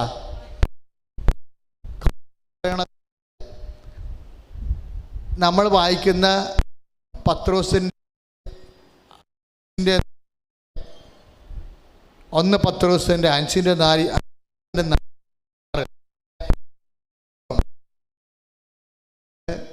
കൃപ നൽകുന്നു, അഥവാ വിനയമുള്ളവരെ ഉയർത്തുന്നു. എന്തുമാത്രം ഈശോനെ താഴ്ത്താൻ ഒരു അവസരം കിട്ടുന്നു. അപ്പൻ ഒരു കോംപ്രമൈസും ഇല്ലാതെ ഈശോനെ താഴ്ത്തിയിരുന്ന്. അന്നൊക്കെ ആത്മാവ് ഈശോയുടെ സഹായത്തിനെത്തിയിരുന്നു. അതുകൊണ്ട് ആത്മാവ് എപ്പോഴും പറയും നമ്മുടെ ജീവിതം ആത്മീയ ജീവിതമാണ്. ആത്മീയ ജീവിതം എന്ന് പറയുന്നത് ആത്മാവിലുള്ള ജീവിതമാണ്. ആത്മീയ ജീവിതത്തിൻ്റെ ലക്ഷ്യമെന്ന് പറയുന്നത് ദൈവാത്മാവിനെ നയിക്കപ്പെടുന്നവരെ ദൈവത്തിൻ്റെ മക്കളാണെന്ന് റോമ 8:14 പറയും. ആത്മീയ ജീവിതം എന്ന് പറയുന്നത് എന്താണ്? ആത്മാവിലുള്ള ജീവിതമാണ്. ആത്മാവിലുള്ള ജീവിതം എന്ന് പറയുന്നത് എന്താണ്? ആത്മാവിനാൽ നയിക്കപ്പെടുന്ന ജീവിതമാണ്. ആത്മാവ് നയിക്കപ്പെടുമ്പോൾ എന്താ സംഭവിക്കണത്? അവൻ സഹായകൻ. ഞാൻ എൻ്റെ പിതാവിൻ്റെ അടുത്തുനിന്ന് മറ്റൊരു ആശ്വാസകനെ, സഹായകനെ അവിടെ നിങ്ങൾക്ക് നൽകും. സഹായകനായ പരിശുദ്ധാത്മാവിനെ നിലനിർത്തിക്കൊണ്ടിരിക്കണം. നിർവീര്യമാക്കരുത്, ദുഃഖിപ്പിക്കരുത്. 2 അപകടങ്ങളാണ് സഹായകനായ പരിശുദ്ധാത്മാവിനുള്ളത്. എന്തൊക്കെയാണ്? ചിലപ്പോൾ നിർവീര്യമായി പോകും. കാര്യം വേറെ സ്പിരിറ്റ് വർക്ക് ചെയ്യുമ്പോൾ നിർവീര്യമായി പോകും. നിങ്ങൾ സ്നേഹത്തിനെതിരെ പ്രവർത്തിക്കുമ്പോൾ ദുഷ്ടാത്മ ആത്മാവിന് സഹിത്വം ചേരുമ്പോൾ ദുഃഖിക്കും. അതുകൊണ്ട് എഫേസ്യസ് 4:30, 1 തെസ്സലോനിക്കർ 5:19 ആത്മാവിനെ നിർവീര്യമാക്കരുത്, ആത്മാവിനെ വേദനിപ്പിക്കരുത്. ദൈവഭക്തിയിൽ ജീവിക്കുമ്പോൾ എന്ത് പ്രവർത്തനം തീരുമാനം എടുത്താലും ഉള്ളിൽ പറയണം ആത്മാവിനെ നിർവീര്യമാക്കരുത്. ആത്മാവിനെ നിർവീര്യമാക്കരുത് എന്ന് പറയുമ്പോൾ 1 തെസ്സലോനിക്കർ 5:19 ആത്മാവിനെ നിർവീര്യമാക്കരുതെന്ന് പറയുമ്പോൾ അതിൻ്റെ അർത്ഥം എന്താണ്? ആത്മാവിനെ വീര്യപ്പെടുത്താനും സാധിക്കും. ആത്മാവിനെ വീര്യപ്പെടുത്താൻ സാധിക്കുമ്പോഴാണ് നമുക്ക് ധൈര്യം വരണത്. എനിക്ക് 2 സ്ഥലത്ത് വെച്ച് ധൈര്യം കിട്ടിയില്ലേ? 2 സ്ഥലത്തല്ല, ഇടവക ഇരിക്കുമ്പോൾ പല സ്ഥലങ്ങളിൽ വെച്ച് എനിക്ക് ധൈര്യം കിട്ടിയിട്ടുണ്ട്. പരിശുദ്ധാത്മാവിൻ്റെ ഏറ്റവും വലിയ സത്യം എന്താണ്? സത്യത്തിന് സാക്ഷ്യം വഹിക്കാൻ വേണ്ടിയുള്ള ധൈര്യമാണ്. ഞാനെന്താ കഴിക്കാനുള്ള പറഞ്ഞ് കഴിക്കാരാ? ദാറ്റ്സ് ഒക്കെ വന്നത് കർത്താവ് നോക്കട്ടെ. ഞാനേതായാലും ഇങ്ങനെ ഉള്ള ഒരു ജീവിതത്തിലേക്ക് പണിയെടുക്കാൻ വേണ്ടി ഞാൻ വരത്തില്ല. അപ്പോൾ ആദ്യം കുറച്ച് കശപിശയും വിഷമൊക്കെ ഉണ്ടെങ്കിലും മാതാവ് നിൽക്കുന്നുള്ള കാര്യം ഇവന്മാരാരും ചലിക്കത്തില്ല. അമ്മമാർ ആരാട്ടനെ കൊണ്ടുവന്ന് കുരിശ് വരപ്പിച്ചുകൊണ്ട് തന്നെത്താൻ കൊണ്ടുവന്ന് കുറിച്ചിട്ട് അവർ പോയി. പക്ഷേ ഇടവക 2ആയിട്ട് തിരിഞ്ഞ് ആരും എൻ്റെ അടുത്തൊന്നും വരത്തില്ല. കാര്യം അമ്മ നിൽക്കുന്നുള്ള കാലം അമ്മയ്ക്കറിയാം നമ്മൾ. പക്ഷേ അമ്മ വേറൊരു പരിപാടി ചെയ്ത് ഇത് കഴിഞ്ഞപ്പോൾ ആ ഒരു മരണത്തിന് അച്ഛൻ പോയില്ലെന്ന് കണ്ടപ്പോൾ വിഷയം മാറി. രാത്രി തന്നെ 2 പേര് കാണാമെന്ന്, ഒരു ഭാര്യയും ഭർത്താവും. അപ്പോൾ എനിക്കവരറിയാം. ഞാൻ അവരോട് പണ്ടേ പറഞ്ഞതാണ്, നിങ്ങൾ എത്രയും വേഗം വന്ന് ചെറിയൊരു ശിക്ഷ ഞാൻ തരാം. അത് പരസ്യമായിട്ട് മേടിച്ചിട്ട് മര്യാദക്ക് പള്ളി കല്യാണം കഴിച്ച് ആത്മാവിനെ രക്ഷിക്കാൻ വേണ്ടി പറഞ്ഞപ്പോൾ അയാൾ എന്നോട് പറഞ്ഞ് ഞാനതിന് ഒരു പാപം ചെയ്തിട്ടില്ല, അച്ഛൻ ഇങ്ങനെയൊന്നും എന്നോട് പറഞ്ഞ കാര്യമില്ല. ഞാൻ പറഞ്ഞു എനിക്കറിയാവുന്ന സത്യം ഞാൻ നിങ്ങളോട് പറഞ്ഞു, അത്രയേ ഉള്ളൂ. കാര്യം അയാൾ പാവം ചെയ്യില്ലെന്ന് പറഞ്ഞ കാര്യം എന്തറിയാവോ, അയാളുടെ കൂടെ കിടക്കി താമസിക്കുന്ന പെണ്ണിനെ അയാളെ കല്യാണം കഴിച്ചതാണ്. പക്ഷെ പ്രോബ്ലം എന്ന് വെച്ച് കഴിഞ്ഞാൽ അവളെ വേറെ ഒരുത്തൻ കല്യാണം കഴിച്ചിട്ടുണ്ടായിരുന്നു. അവൻ ഭ്രാന്തനായത് കാരണം അവന് ഇവന് ആദ്യ രാത്രി തന്നെ ഇവളെ പെട്ടയ്ക്ക് പിടിച്ച് തിരിച്ച് ഇവൾ കിടന്ന് കാറി മാതാപിതാക്കന്മാർ പറഞ്ഞു ദേ എന്നെ കൊല്ലാമെന്ന് പറഞ്ഞ് പറയുമ്പോൾ ഇവൾ പുതിയതായിട്ട് കല്യാണം കഴിച്ചപ്പോൾ ഇതൊക്കെ കല്യാണത്തിൽ ഉള്ളതാണെന്ന് പറഞ്ഞു കൊടുത്ത് പെട്ടയ്ക്ക് പിടിച്ച് തിരിക്കണത് ആദ്യ രാത്രിയിൽ. അപ്പോൾ ശരി, ഇപ്പോൾ ഇവളും ചിലപ്പോൾ ഇതിനകത്ത് ഉള്ളായിരിക്കുമെന്ന്. പിറ്റേ ദിവസവും രാത്രി കിടക്കാനായിട്ട് 11 മണിയായപ്പോൾ ഇവിടെ കാറി കുവിക്കൊണ്ട് എന്നെ പെട്ടയ്ക്ക് പിടിച്ച് തിരിക്കണേ എന്ന് പറഞ്ഞ് അപ്പോൾ അവൾ അമ്മയും അപ്പനും പറഞ്ഞു ഇതൊക്കെ ഇതിനകത്തുള്ളതാണെന്ന് പറഞ്ഞു. പിന്നെ അവൾക്ക് മനസ്സിലായി കൊല്ലാൻ പണി നാക്ക് പുറത്തേക്ക് വന്ന് ഇവളുടെ നാക്ക് പുറത്തേക്ക് വന്നപ്പോൾ ഇതൊക്കെ ഇതിൻ്റെ കുടുംബജീവിതത്തിൽ ഉള്ളതാണ്. നാക്ക് പുറത്തേക്ക് വരുന്ന പരിപാടിയായി ഇവളെടുത്ത് ഓടിക്കളഞ്ഞു. ഇവിടുന്ന് കടലിൽ കൂടി ഓടി ഇവള് നാട്ടിപ്പോയി. വട്ടായിരുന്നു ഈ പ്രാന്തൻ. അവൻ്റെ മെയിൻ പെണ്ണുങ്ങളെ കണ്ട ഉടനെ പിടക്ക് പിടിച്ചിരിക്കുക എന്നുള്ള അവൻ്റെ മെയിൻ സൂത്രമാണ്. അറിഞ്ഞു ചതിച്ചതാണ്, നാട് വിട്ട് ഓടി. അപ്പോൾ ഇവൾ വന്ന് വീട്ടിൽ നിൽക്കണ കാരണം ഇവളുടെ ആങ്ങളൊക്കെ കല്യാണം നോക്കണില്ല. അപ്പോൾ ഉടനെ ആങ്ങളെ സങ്കടത്തിലായി. എൻ്റെ പെങ്ങൾ വന്ന് ഇങ്ങനെ വീട്ടിൽ നിൽക്കണ കാരണം എൻ്റെ കല്യാണം ദിവസം കൂട്ടുകാരനോട് പറഞ്ഞു. അപ്പോൾ കൂട്ടുകാരൻ പറഞ്ഞു കുഴപ്പമില്ല, ഞാൻ തന്നെ പെങ്ങളെ വിളിച്ചിറക്കിക്കൊണ്ട് പോകുന്നുള്ള, ഞാൻ ഇനി വേറെ കല്യാണം കഴിക്കണില്ല എന്ന് പറഞ്ഞു. അപ്പോൾ പള്ളി കെട്ടാൻ പറ്റുന്നില്ല. അപ്പോൾ ഇതിങ്ങനെ ഒരുമിച്ച് താമസിക്കുകയാണ്. പക്ഷെ ഒരുമിച്ച് താമസിപ്പിക്കുമ്പോൾ എന്താ പ്രശ്നം എന്ന് വെച്ചാൽ ഞാനവിടെ പിള്ളേരെ കണ്ട് ഒരെണ്ണം ജനിച്ചപ്പോൾ തന്നെ കൊട്ടേഷനാണ്. നല്ലവണ്ണം ഉയർന്നു വരുന്ന പിള്ളേരാണ്. ഈ അമ്മയും അപ്പൻ്റെയും ദുർമാർഗ ജീവിതം കാരണം പറയാനും പ്രാർത്ഥിക്കാനും പറഞ്ഞു കൊടുക്കാനും കാരിക്കസോ അങ്ങനെയൊന്നും ഇല്ലാതെ ഇങ്ങനൊരു വളർച്ച ആക്രമം പോയി. അതിനാൽ അപ്പം ഞാനവിടെ ഇവിടെ ചെന്നപ്പോൾ ഞാൻ ഇവിടെ കാര്യം വന്നപ്പോൾ ഞാൻ പറഞ്ഞു നിങ്ങൾ വന്ന് അച്ഛൻ ഇപ്പോൾ ഭൂമിയിൽ കെട്ടുന്നതല്ല ആകാശത്ത് കർത്താവ് സ്വർഗത്തിൽ കെട്ടുമല്ലോ. അപ്പം ഞാൻ അപ്പോസ്തല അധികാരത്തിൽ ഞാനൊരു ശിക്ഷ തരാം. വെറുതെ വന്ന് 3 ദിവസം വന്ന് കുർബാനക്കൂട് ഉപവസിച്ച്. അപ്പോൾ ഇയാൾ പറഞ്ഞു ഞാനെന്ത് തെറ്റ് ചെയ്തു? ഒരു ജീവിതം തകർന്നു പോയ ഒരു പെണ്ണിനെ ഞാൻ കല്യാണം കഴിച്ച് ഞാൻ സഹായിച്ചതില്ല. ഇപ്പം അച്ഛൻ എന്നെ ശിക്ഷിക്കാൻ പോകണമെന്ന് ചോദിച്ചു. ഞാൻ ഈ സഹായമൊക്കെ ഇവിടെ പറയാനേ പറ്റത്തുള്ളൂ. ഇങ്ങനെ പാർട്ടി ഓഫീസിലെ എടുത്തൊക്കെ പഞ്ചായത്തിൽ പറയാൻ പറ്റും, പള്ളി പറയാൻ പറ്റത്തില്ല.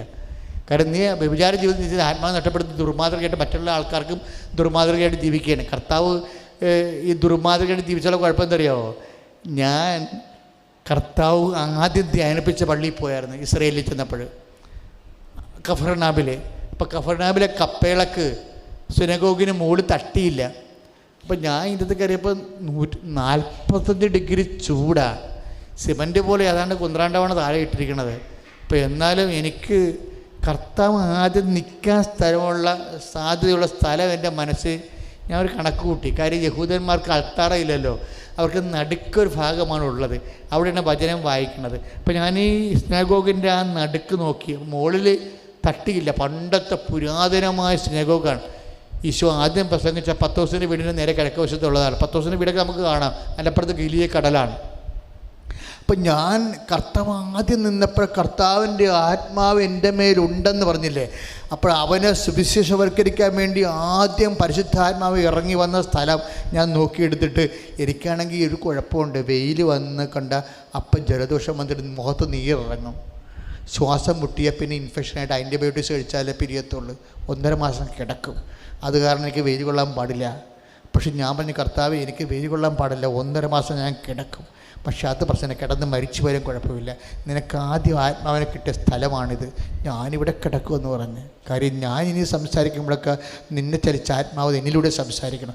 അത് ഞാൻ ഈ വെയിലത്ത് കിടക്കുന്നു. ഞാൻ ആ വെയിലത്ത് കിടന്നവിടെ കവന്നടിച്ച് തല നെഞ്ചത്ത് കർത്താവിൻ്റെ കാല് വെച്ച സ്ഥലത്ത് വെച്ച് എൻ്റെ തല വെച്ച് ഞാൻ അവിടെ കിടന്ന് വിശ്വാസ പ്രമാണം ചൊല്ലി ഞാൻ വേർത്തൊരിച്ച് ഇറങ്ങിപ്പോന്നു. പക്ഷേ എൻ്റെ കർത്താവ് എന്നെ സംരക്ഷിച്ച് എനിക്കൊരു കുഴപ്പം വരുത്തിയില്ല.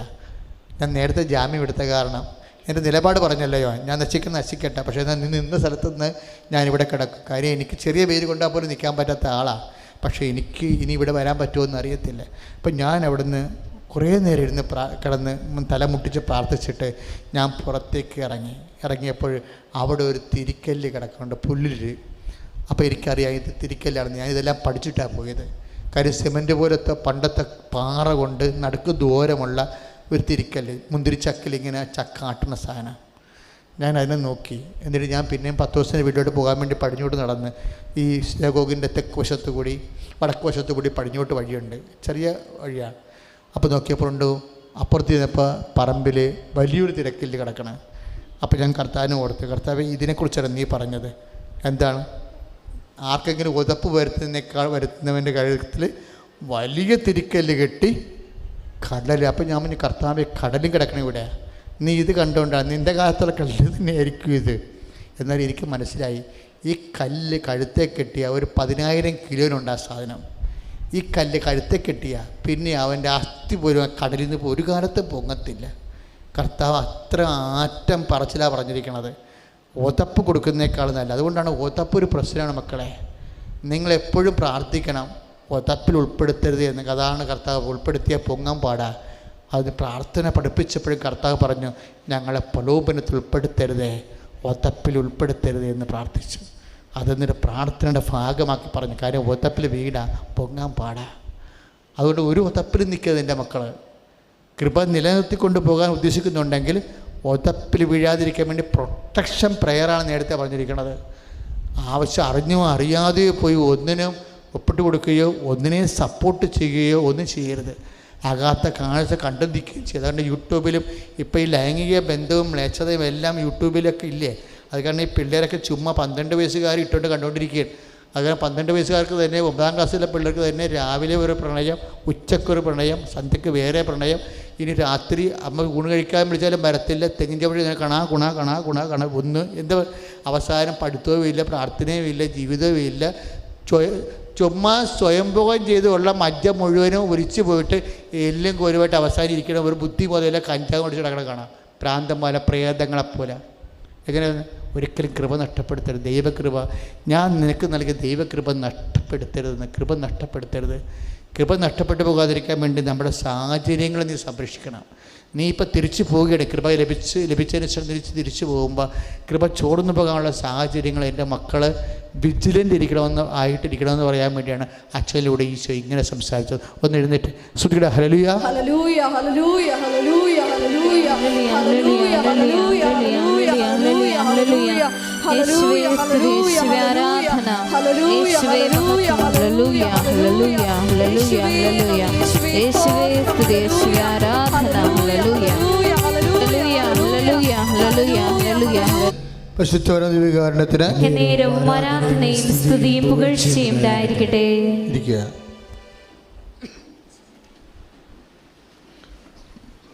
ദൈവത്തിൻ്റെ ജോലി ചെയ്യാൻ കൃപ ചോദിച്ചാൽ എളുപ്പം കിട്ടും.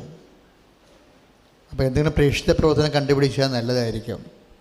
കർത്താവിൻ്റെ വിശുദ്ധ മരണത്തെ പ്രഖ്യാപിക്കുകയും ഉയർപ്പിൽ വിശ്വസിക്കുകയും വരവ് കാത്തിരിക്കുകയും പുനരുത്ഥാനത്തിന് സാക്ഷ്യം വഹിക്കുകയും ചെയ്യാൻ ചോദിച്ചാൽ കൃപ പെട്ടെന്ന് കിട്ടും. അതാണ് ഞാൻ അങ്ങനെ സംസാരിക്കുന്നത്. ഒരു ദൗത്യം, നിൻ്റെ ജീവിതത്തിലുള്ളൊരു ദൗത്യം. ഇതുപോലെ എന്തെല്ലാം ആത്മാവും നഷ്ടപ്പെടുന്ന സാഹചര്യങ്ങൾ ജീവിക്കുന്ന ആൾക്കാരെ കാണാനും സംസാരിക്കാനും ഉപദേശിക്കാനും കുറഞ്ഞ പക്ഷേ ഒന്നുമില്ലേ കൃപാസനം പത്രമെങ്കിലും ഒന്ന് കൊടുത്താൽ മതി, ബാക്കി അവർ വായിച്ചെടുത്തോളൂ. അങ്ങനെയുള്ള ഒരു നല്ല സുവിശേഷ വേല ചെയ്യാൻ ഇടയായാൽ കൃപ നിലനിന്ന് കിട്ടും. കാര്യം കൃപ എന്ന് പറയുന്ന ദൈവത്തിൻ്റെ ശക്തിയാണ്.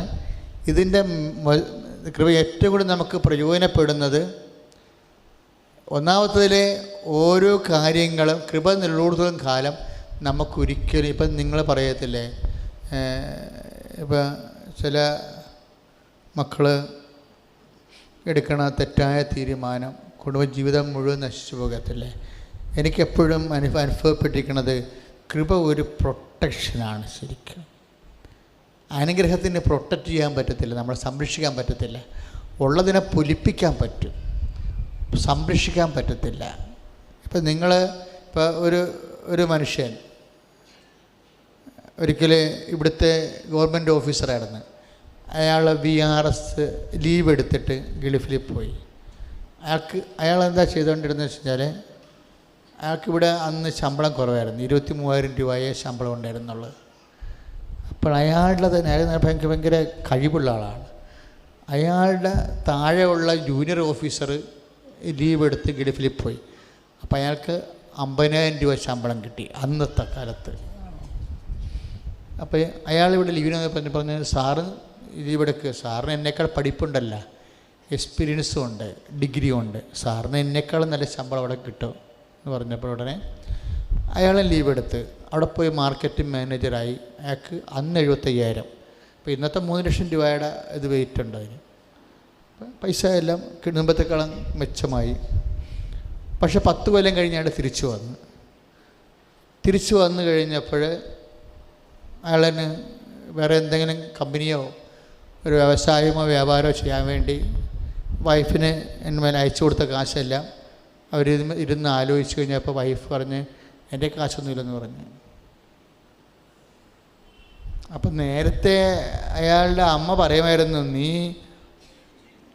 കാശൊക്കെ അയച്ചു കൊടുക്കുമ്പോൾ ശ്രദ്ധിക്കണം. പക്ഷേ അമ്മക്ക് വിട്ട് സംസാരിക്കാൻ പറ്റത്തില്ല, കാര്യം അവരുടെ ജീവിതം നശിപ്പിക്കരുതല്ല. പക്ഷേ അവരെന്ത് വെച്ചാൽ ഇയാളില്ലാഞ്ഞ സമയത്ത് വേക്കൻ്റ് ആയില്ലേ. നിങ്ങൾ ഈ ഇപ്പോഴുള്ള മലയാളീസൊക്കെ ഒത്തിരി ശ്രദ്ധിക്കണം. കാര്യം കല്യാണം കഴിക്കുന്ന മുമ്പ് നമ്മൾ ആദ്യമേ തന്നെ ഭർത്താവായാലും ഭാര്യയായാലും ഈശോനെ പ്രതി സ്നേഹിക്കാൻ നിങ്ങൾ തയ്യാറായിരിക്കണം. സ്നേഹിക്കാൻ വേണ്ടിയാണ് ഒരു ജീവിതം. കല്യാണം കഴിക്കുന്നത് ഇപ്പോൾ കുഞ്ഞുങ്ങളുണ്ടാകാം, ഉണ്ടാകാതിരിക്കാം, കുടുംബത്തിൻ്റെ സിറ്റുവേഷൻസൊക്കെ വ്യത്യാസമാകാം, മോശമാകാം, നല്ലതാകാം. പക്ഷേ ഇതൊന്നും സ്നേഹമുള്ളവരെ ബാധിക്കത്തില്ല. അപ്പം നിങ്ങൾ ഈ കല്യാണത്തിന് വേണ്ടി ഒരുക്കുമെന്നൊക്കെ പറഞ്ഞിട്ട് ഒരു ഉപതാ ലെവലൊക്കെ ക്ലാസ്സില്ലേ, എനിക്ക് അവരെന്നിട്ട് സെക്സ് വരെ പഠിപ്പിക്കുന്ന ക്ലാസ്സുകളൊക്കെ ഉണ്ട്. പക്ഷെ പഠിപ്പിക്കേണ്ട കാര്യം പഠിപ്പിക്കത്തില്ല. അതായത് ഏത് കാലാവസ്ഥയിലും സംതൃപ്തിയോട് ജീവിക്കാൻ ഞങ്ങൾക്ക് നല്ല പരിശീലനം ലഭിച്ചിട്ടുണ്ടെന്ന് 4:12 ഫിലിപ്പിയർ 4:12 ഇല്ലേ, ഫിലിപ്പിയർ 4:12 ഏത് കാലാവസ്ഥയിലും സംതൃപ്തിയോട് ജീവിക്കാൻ ഞങ്ങൾക്ക് നല്ല പരിശീലനം ലഭിച്ചിട്ടുണ്ട്. അപ്പോൾ അതിൻ്റെ അർത്ഥം എന്താണ്? ഏത് കാലാവസ്ഥയിലും മനുഷ്യന് സംതൃപ്തിയോടെ ജീവിക്കാമെന്നും പിന്നെ അതിന് പ്രത്യേക പരിശീലനം ഉണ്ടെന്നുമാണ് എൻ്റെ അർത്ഥം, അല്ലേ? ആ പരിശീലനം ആരാ തരണത്? പരിശുദ്ധാത്മാവാണ് തരണത്. അപ്പോൾ നല്ല എന്തെങ്കിലും നമ്മുടെ കയ്യിൽ നിന്ന് ചില സമയത്ത് വഴുതിപ്പോയാലും ദൈവം നമ്മുടെ കൂടെ ഉണ്ടെങ്കിൽ ദൈവം നമ്മൾ പ്രൊട്ടക്റ്റ് ചെയ്യും. എനിക്ക് എൻ്റെ പൗരോഹിത്യത്തിൽ 32 കൊല്ലവും എനിക്ക് മനസ്സിലായിരിക്കുന്നതാണ്. ഒന്നാമത്തെ ദൈവം വരാൻ പോകുന്ന കാര്യങ്ങൾ അവൻ നിന്നോട് പറയുമെന്ന് പറഞ്ഞില്ലേ. എനിക്ക് ഇപ്പം നമ്മളോട് നേരിട്ട് പറഞ്ഞില്ലെങ്കിലും വരാൻ പോകുന്ന കാര്യങ്ങൾക്ക് വേണ്ടി ദൈവത്തിൻ്റെ കരുക്കൾ കറക്റ്റ് ചെയ്തിരിക്കും. അത് ഭയങ്കരമായ ഒരു പ്രൊട്ടക്ഷനാണ്. കാര്യം നമ്മുടെ ബുദ്ധി ഈശോ നമ്മൾ പറഞ്ഞിട്ട് ഞാൻ നല്ല ഇടയാണ്, നിങ്ങൾ ആടുകളാണെന്ന് പറഞ്ഞില്ലേ. അപ്പം തന്നെ എൻ്റെ അർത്ഥം നമുക്ക് 10 മീറ്ററിൻ്റെ അപ്പുറത്ത് കാഴ്ചയില്ലെന്നാണ് ഞാൻ പറഞ്ഞുകൊണ്ട് വരുന്നത്. നമ്മളോർത്ത് നല്ല കാര്യമാണെന്ന് പറഞ്ഞു, പക്ഷെ നല്ല കാര്യമാണ്, പക്ഷെ എന്നാലും ആടിനൊന്നും കാണാൻ പറ്റത്തില്ല. ഇനി 10 മീറ്ററിൻ്റെ അപ്പുറത്ത് കാണാൻ പറ്റത്തില്ല. അറവശാലയിലേക്ക് കൊല്ലാൻ കൊണ്ടുപോകുന്നതിന് ഒരു പച്ചക്കമ്പ ആടിൻ്റെ കണ്ണിന് മുമ്പിൽ കാണിച്ചാൽ കൊണ്ടുപോകുന്നത്. കാരണം ഇത്രയും കാണാൻ പറ്റത്തുള്ളൂ ഇതിന്. ഇവൻ കടിച്ച് തിന്നാൻ വേണ്ടി അവിടെ ചെല്ലുമ്പോൾ അത് പിന്നെ നിൽക്കും, പിന്നെ അങ്ങ് കടിച്ച് തരുമ്പോൾ അങ്ങോട്ട് നിൽക്കും, പിന്നെ കടിച്ച് തിന്നാൻ വേണ്ടി ചെല്ലുമ്പോൾ അങ്ങോട്ട് നീക്കി അറവശാല കൊണ്ട് അരിക്കുകയും ചെയ്യും. അപ്പോൾ നമുക്ക് കാഴ്ചക്കുറവാണ്. വിശ്വാസം നമുക്ക് തരുന്ന വേറൊരു കാഴ്ചയാണ്. കാര്യം കഴിഞ്ഞ ദിവസം ഒരു വിഷയം ഉണ്ടായപ്പോൾ ഹൈക്കോടതി വക്കീലോടെന്ന് പറഞ്ഞ് നിങ്ങൾ സഭയനുസരിച്ച് ആണിത് സ്ഥാപിച്ചിരിക്കുന്നതിനുള്ളതിന് ലെറ്റർ തരാൻ പറഞ്ഞു.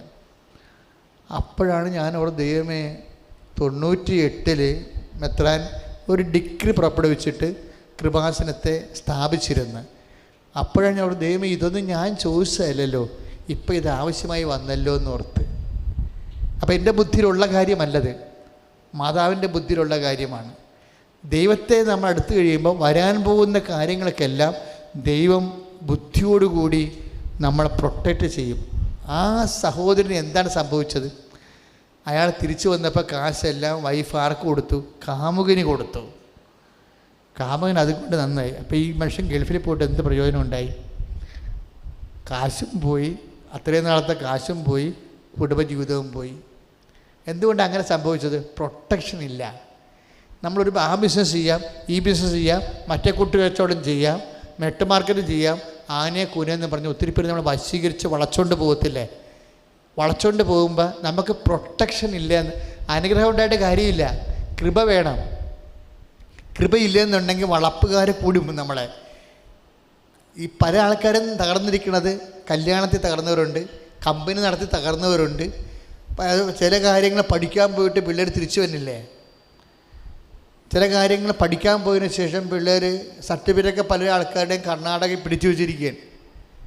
എന്താ പിടിച്ചു വെച്ചിരിക്കണത്?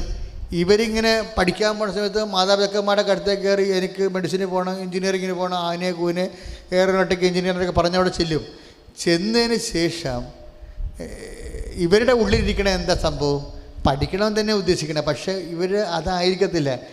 ഇവർ 10ാം ക്ലാസ് വരെ പഠിച്ച അല്ലെങ്കിൽ കോളേജ് വരെ പഠിച്ച കൂട്ടുകാരില്ലേ, അവരെങ്ങോട്ടാണ് പോകണമെന്നാണ് ഇവർ നോക്കണത്. അവരെവിടെ പോകണം? ഞാൻ ബാംഗ്ലൂരിലാണ് പോയി പഠിക്കണം എന്ന് പറയുമ്പോൾ ഉടനെ ഇവളും കെട്ടിയെടുത്ത് ആ കൂട്ടുകാരത്തിൻ്റെ കൂടെ ചെല്ലും. അവിടെ ചെല്ലുമ്പോൾ അവിടെ സിറ്റുവേഷൻ വ്യത്യാസം ഉണ്ടാവും. ചിലപ്പോൾ ഈ കൂട്ടുകാരത്തിൽ നിന്നെ കൊണ്ടുപോയ കൂട്ടുകാരത്തിൽ അവിടെ ലൈനടിച്ച് വേറെ ചെറുക്കൻ്റെ കൂടെ പോവുകയും ചെയ്യും, നീ ഒറ്റക്കാകുകയും ചെയ്യും, നീ പഠിക്കാതിരിക്കുകയും ചെയ്യും, നിനക്ക് ഇയർ ഔട്ടാവുകയും ചെയ്യും. ഒരു കാര്യം അവിടെ പോകണ്ടില്ലേ, പ്രൊട്ടക്ഷൻ ഇല്ല. ഈ പല ആൾക്കാരും ബാംഗ്ലൂരും കർണാടകയിലൊക്കെ പഠിക്കാൻ പോകുന്നതിൻ്റെ ഒരു കാര്യം ഈ കൂട്ടുകാർ കൂടെ പോണതുകൊണ്ടാണ്.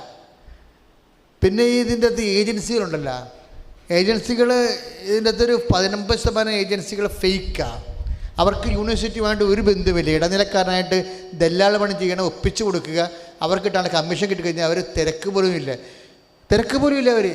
അവരിപ്പോൾ ലോൺ ഞങ്ങൾക്ക് അതിന് സാധിച്ച ഇപ്പോൾ ലോൺ ഇപ്പോൾ ഈ സമയത്ത് ഇതൊക്കെ നിങ്ങൾ അറിയണം. ശരിക്കും ലോൺ ഒരു കുഴപ്പമില്ല, മാത്സാണ്, എൻജിനീയറിങ്ങാണ്, എന്ത് പറയുക, ലോൺ നമുക്ക് കുഴപ്പമില്ല. അവിടുന്ന് തന്നെ കമ്പനിയിൽ തന്നെ ഞങ്ങളുടെ യൂണിവേഴ്സിറ്റി തന്നെ അറേഞ്ച് ചെയ്ത് തരും. ആർക്കും കൊടുത്തിട്ടില്ല ഇവർക്ക് ലോൺ. ഒരു യൂണിവേഴ്സിറ്റിയും ഒരു ആർക്കും ലോൺ അറേഞ്ച് ചെയ്ത് കൊടുത്തിട്ടില്ല. അവരെല്ലാം നിയമമൊക്കെ എടുത്ത് അക്രഡിറ്റേഷൻ കഴിയുമ്പോൾ നമുക്ക് ലോൺ എടുക്കാൻ വേണ്ടി 3 മാസം കഴിയുമ്പോൾ നമ്മുടെ കയ്യിൽ പേപ്പറെല്ലാം കൂടി നമ്മുടെ പെടലിൽ കൊണ്ടുവന്ന് വെക്കും. അപ്പം നമ്മൾ ചെല്ലുമ്പോൾ ഇവർ കിട്ടത്തില്ല. അവർ പറയും ഈ കോഴ്സിന് ഈ യൂണിവേഴ്സിറ്റിക്ക് അക്രഡിറ്റേഷൻ ഉണ്ട്, ഈ കോഴ്സിന് അവിടെ വാലിഡിറ്റി ഉണ്ട്, ആനെ കൂനെന്ന് പറഞ്ഞ് മാനേജർ 16 ചോദ്യങ്ങൾ. അവസാനം അവർ പറഞ്ഞു ഈ കോഴ്സ് അവിടെ ഇല്ല, ഈ കോഴ്സിന് അക്രഡിറ്റേഷൻ അവർക്കില്ലെന്ന് പറയും. കോഴ്സ് അവിടെ യൂണിവേഴ്സിറ്റി ഉണ്ട്, പക്ഷേ നിങ്ങളുടെ ഈ പർട്ടിക്കുലർ കോഴ്സിന് നാഷണൽ ലെവലിൽ അക്രഡിറ്റേഷൻ കിട്ടിയിട്ടില്ല, അതുകൊണ്ട് ഞങ്ങൾ ലോൺ തരത്തില്ലെന്ന് പറയും. അപ്പോൾ ഇങ്ങനെ അപ്പം 4 ലക്ഷം. പിന്നെ ബാങ്കിൽ നിന്ന് പടപടാന്ന് വിളിയിട്ടുള്ള നമ്മുടെ ഗ്യാസ് കയറും, നമ്മുടെ പ്രഷർ കൂടും, നമുക്ക് ഉറക്കം പോകും. എവളാണെങ്കിൽ പഠിച്ചിട്ട് കയറണില്ല, അവിടെ ലോൺ അടക്കാത്ത കാരണം അവിടെ പരീക്ഷയ്ക്ക് ഇരുത്തത്തില്ല. പിന്നെന്ത് ചെയ്യും? സർട്ടിഫിക്കറ്റ് അവളുടെ കയ്യിലായി, ഇവൾ വീട്ടിലായി, നമ്മുടെ ബാങ്ക് കാരണം നമ്മുടെ വീട്ടിലായി. ഇപ്പോൾ 2 പണിയായി. അപ്പോൾ ഇതുകൊണ്ട് കൃപയുണ്ടെങ്കിൽ ദൈവം നമ്മളെ സംരക്ഷിക്കും. കൃപ അത്യാവശ്യമാണ്. അനുഗ്രഹം കൊണ്ടൊരു ചുക്കും ചെയ്യാനില്ല. എത്ര അനുഗ്രഹം നേടിയാലും കൃപയില്ലെന്നുണ്ടെങ്കിൽ ഇതുപോലെ പൊട്ട തീരുമാനം എടുത്താൽ മതി, അപ്പം പോകും പരിപാടി. പൊട്ട തീരുമാനം എടുക്കാതിരിക്കാനും ഭാവിയിൽ പ്രൊട്ടക്ഷൻ കിട്ടാൻ വേണ്ടി, സംരക്ഷണം കിട്ടാൻ വേണ്ടി നമുക്ക് കൃപ വേണം. എപ്പോഴും സന്തോഷത്തിലിരിക്കുവാൻ, ഇടതടവില്ലാതെ പ്രാർത്ഥിക്കുവാൻ, എല്ലാ കാര്യങ്ങളെ ഓർത്ത് കൃതജ്ഞത പ്രകാശിപ്പിക്കുക. അപ്പോൾ നിങ്ങളുടെ ധാരണ അതിലേക്കുന്ന ദൈവത്തിൻ്റെ സമാധാനം നിൻ്റെ ഹൃദയത്തെയും ചിന്തകളെയും കർത്താവായ യേശു കാത്തുകൊള്ളൂ എന്ന് പറയണില്ലേ? അതാണ് പ്രൊട്ടക്ഷൻ എന്ന് പറയുന്നത്. 2 പ്രൊട്ടക്ഷൻ വേണം. ഹൃദയത്തിനും പ്രൊട്ടക്ഷൻ വേണം, ചിന്തയ്ക്കും പ്രൊട്ടക്ഷൻ വേണം. ഈ പ്രൊട്ടക്ഷൻ കിട്ടണത് സത്യം പറഞ്ഞ കൃപയിലൂടെയാണ്.